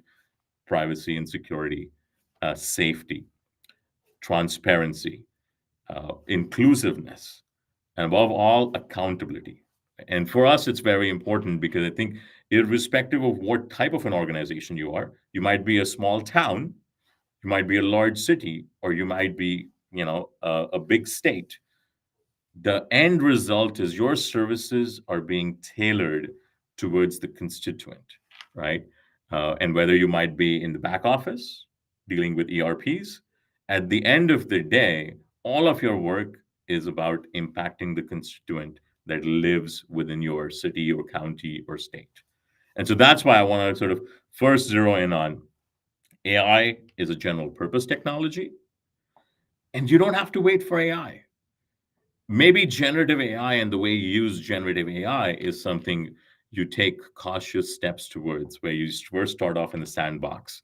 But there's several aspects of artificial intelligence that you can use today in your current landscape. What becomes most important is what data goes into that artificial intelligence system. So tell me more about that. We spend a lot of time talking about data today, right? We have a lot of clients that are moving from legacy systems, and you're well versed in the industry as much as I am. Lots of older systems, people don't know where to begin with thinking about data. And one of the comments we had today on the stream was progressive IT departments know how to do this. They didn't say that in these words, but progressive IT departments should be keeping track of this. But as you know, most IT departments in our industry, in GovTech, are not what we would consider progressive, right? The larger systems may be, but the wide majority of them are not. So when you think about data and data protection and what data goes into generative AI, like you said, you have to be very, very careful. Mm-hmm. What is the sort of the first ground level step that CIOs or city managers need to be taking to even start experimenting with AI? First and foremost, they have to ask the question, where are we today? Right? And I think that is a very loaded question, because most folks don't want to hear the answer to where they are today, because it might be a less than optimal place to start off with, right? But it's also the most exciting point. I think, at least in my career, spanning a couple of decades, for the first time, I feel government has the ability to generationally leapfrog on technology, where folks can go from AS400s to the best that Microsoft Azure and ERP systems, leveraging Azure, can offer, or otherwise, right? I think cloud native applications is something that would have been out of the realm without taking baby steps, right? And this is where I think the question that folks need to ask is, where are we today? get a good understanding of what will it take to move off from where they are today, right? The key around data goes back to data integrity and privacy and what you're going to use the data for. So the classification aspects of it. Um, Microsoft has a lot of products, right? And as much as don't want to make this a Microsoft sales pitch, one of the simplest products that I think almost every single government uses is Microsoft Office, right? And the amount of data, financial, non-financial, that goes through Microsoft Office is enormous. And so if implementing simple aspects around data privacy to something like, a Purview tool gives the ability to even the smallest of IT organizations to start getting visibility into where their data is moving within the ecosystem and being able to control that. I also always joke that the number one financial system in the world is Microsoft Excel. It's true. I don't have the stats on it, but even if you have the latest and greatest ERP system, if you've not implemented it well, didn't pay attention to processes, you go back to using Excel. We've got a question come in.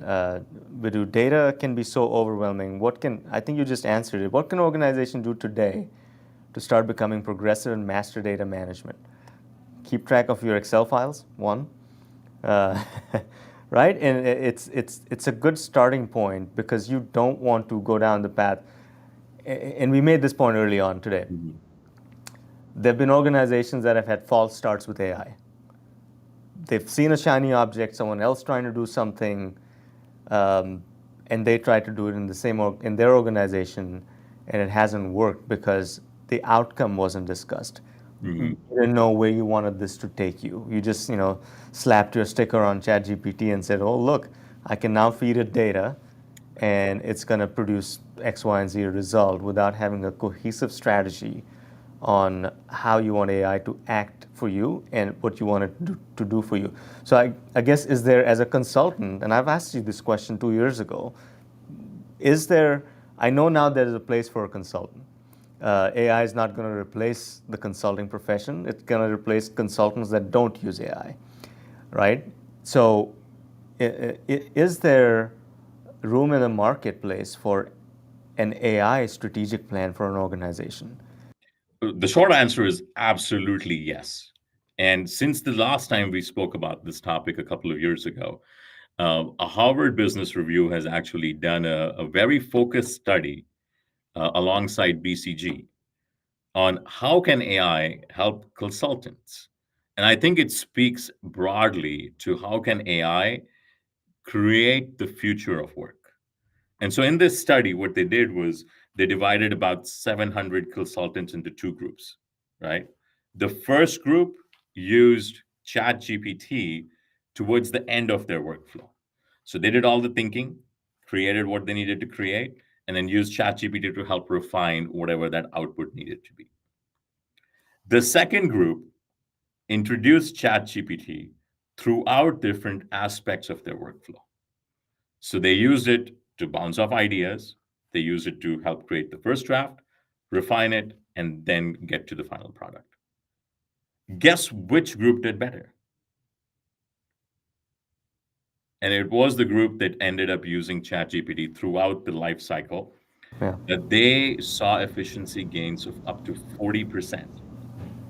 While, again, the group that used ChatGPT towards the end of their workflow still experienced efficiencies up to 17, 20%.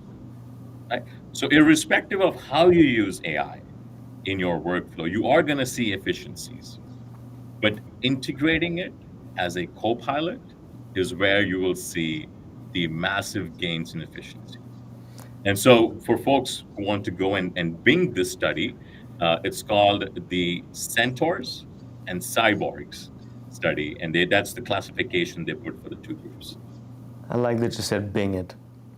A true Microsoft man. This also goes back to, it's like the smart city concept, right? 4 or 5 years ago, there were smart city plans. You saw RFP smart cities. And you start reading into what these cities are asking you to do. And then if they provided current application infrastructures and stuff like that, you're already smart. You're doing smart metering, you're doing automated traffic management systems. And so it's almost becoming that way where AI is considered to be, we need to go get the thing. And how much for AI, sometimes is a question, but using it for efficiency gains in small ways, using it for creativity in small ways, using it to shorten timelines to do a certain product is the more practical way of using it, rather than waiting for like a killer AI software product to come save the world for you. Well, I mean, if the reference is to Skynet, we definitely don't want to end up there. Right. But I really like the example you started using with smart cities, right? Yeah. And it does bring up a good point of, hey, where do we start? Do we start by automating the end goal, right, at the macro level, or sort of the micro level? Or do we look at the macro picture, right, and look at across systems, right? I'll take the smart city example and dissect it just a little bit. The first things we started off with were smart meters. Yeah. Right? The ability of folks to be able to see how much a household or a business is using in terms of electricity or water or sewage without having to physically go there and inspect it. It was great. It gave us great insights. It helped folks, especially in the transmission and generation space and distribution space, to understand load balancing and aspects like that. Yeah. But that was limited within communities. The actual load balancing sort of at a state or a regional level still required integration across all of those different jurisdictions, going back to the interoperability of data. And even that interoperability of data to get to the vision of a smart city requires us to get data from law enforcement, transportation, health and human services, and be able to blend it in a way and they can operate together with the focus on data privacy. And it sort of, that becomes that data life cycle where I think we have to still focus in on before we can get to AI. Because what we are trying to do right now is really focus in on micro use cases. Can I get a chatbot in front of my application for it to create a conversational layer?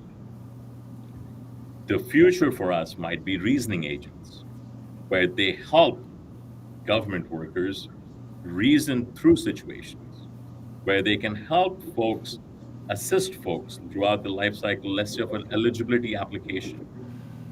That to me is a good North Star, where it takes different micro use cases and puts it together along a scenario where it could be really beneficial.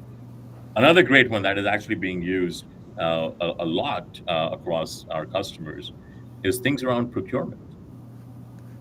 Putting RFPs together is very few people's favorite job. I know it probably is your favorite job, maybe. No, you missed the session where Megan and Lexi love it. Yeah. Yes. Anyway. Yeah. So the amount of effort that goes into putting an RFP together, right, can be streamlined quite easily, in fact, through the introduction of different generative AI tools, right? And we are definitely seeing that happen. Folks across the procurement organizations with the advent of Microsoft M365 Copilot are being able to leverage it and move seamlessly between Microsoft products, right? Whether they're using it in Word to actually create the RFP document, or they have an Exhibit A in Excel, and being able to link those things, being able to leverage the enormous repositories that they have created over several decades of different RFPs within their own SharePoint organizations, right? And be able to enrich that. So, Vidhu, let me ask you this. I know that ChatGPT and Copilot, if you set it up right, if you set your Azure environment right, you can have control over where this data goes, right? It doesn't go anywhere, but you have your own instance of GPT that is doing what you're asking it to converse with the data. How robust of an IT organization do you need to have to set that up for small to medium sized county that may not have this talent at hand? I think you bring up two very important things. Yeah. One is, how do we secure environments for AI? Right? And I think that's where Azure OpenAI service comes in handy, because right now we are thinking about generative AI in terms of models, not in terms of how we can leverage it within an organization. And what we are starting to see is model as a service within the bounds of a secure environment, that is Azure OpenAI service, is where organizations want to go, where they want to see, is an OpenAI API better for me? Or is a Cohere, or is a Mistral model, or a Llama 3, an open source model better for them, right? And by doing it within Azure OpenAI service, they are able to get not just the efficiencies and the security, but the compliance that often our government entities are tasked with, right? So that's the first part of it. The second part that you brought up is, how do we ground the data in a way where we are still challenged with the talent constraints? We don't have enough folks within our IT division that either are familiar with this technology, or quite honestly, are too busy trying to make sure that our systems are running day to day, right? And that's where I think we have to look at the continuum, right? So there is the tools available for core developers within Azure. We look at our business applications suite like Copilot Studio, where it leverages the notion around no-code and low-code platforms, where folks like you and me can go in and drag and drop aspects to create custom GPTs within a secure environment of Copilot Studio, right? Yeah. Or if you are completely on the other end of the spectrum, where you're just a business user, that's where M365 Copilot comes in, where once you set up internally with the help of a third-party consultant, or with the help of Microsoft, right, you are able to ground your data that is available. You're able to use it within existing Microsoft Office tools. So I think there's that continuum of three different flavors based on the talent availability and the purpose need for AI. So I know you're at some conference, and I know you were somewhere else last week. You speak about this stuff all over the world, and Microsoft is again at the forefront of OpenAI and all of these things. What are some practical projects that you're seeing going on at, let's say, a state level or a large county in the U.S.? Give me an example of the best use of AI that you've seen in GovTech so far. Oh, there's tremendous examples I could go on and on about. Sort of top of mind, right? In fact, one that I was looking at last week, there is a legislature that wanted to run through years, I think 3 years worth of video data, so that they could create an archive that could respond to simple questions like, when was this topic discussed last? And what was the sentiment at that time by the people discussing this topic? And so we fed about 3 years worth of video footage through this tool that was created by one of the Microsoft partners. And it will bring up different segments with references to each segment and create summaries of what was discussed, what was the outcome, and what was the sentiment. Think about it from a public records access perspective, right? And this is why I always say it's the outcome that matters the most, right? I think, there's a couple of others around traffic management. Do you know that today in a traffic operations center, when there is an accident, people have to literally go through big, huge binders of traffic emergency management scenarios to find out what particular scenario is applicable for which segment of the interstate between which particular exits. And that's the long pole in the tent before they can activate response. And so imagine being able to have a co-pilot that can work alongside a traffic engineer in the traffic operations center to get this information to them in real time. In fact, the state of California, the governor had an executive order, I want to say last September, October, and they have embarked on 5 different proof of concepts, 2 that are focused on vulnerable road users, and the other one that's focused on traffic insights. So people are definitely looking at all different types of examples. So I'm going to take a question. I know we only have 5 minutes. I don't want to overrun your generosity here. Is efficiency better than quality, though? I think this was in context of micro use of AI within operations. I think it depends, right? If you want something done quickly, the goal would be to use AI to also do it with high quality. What's the classic trifecta of project management? You can Yeah, time, choose scope, quality. between budget, timeline, and scope. Yeah. Right. Yeah. I do think AI does let you increase efficiency while maintaining quality, and this is why I think we have to go back to the notion of let's start with the quality first, and then optimize on efficiency. Right? I don't think it's a trade-off. Yeah. Well, Vidhu, 3 more minutes. I'm going to see if there's any other questions, or if you have any parting thoughts. I could talk to you for days like we have done before. Kindred spirits in terms of having spent a lot of time in public transit, and I'm very excited about AI opportunities there because 20 years ago we were doing ITS projects out in Southern California, not knowing each other. Right? But we were doing geocoding bus stops manually. Like, I can only imagine what's going on today with AI. Yes, and I think that's the big piece I want to leave folks with is let your imagination run wild, right? And imagine what outcomes we can achieve. Yeah. Imagine a traffic-free world. Imagine being able to land at the airport and reach your destination in 25 minutes, which, by the way, in LA would be a dream come true as LA works on a car-free Olympics, right? Imagine the notion around health and human services where people don't have to wait 3, 6, 9 months to get unemployment benefits.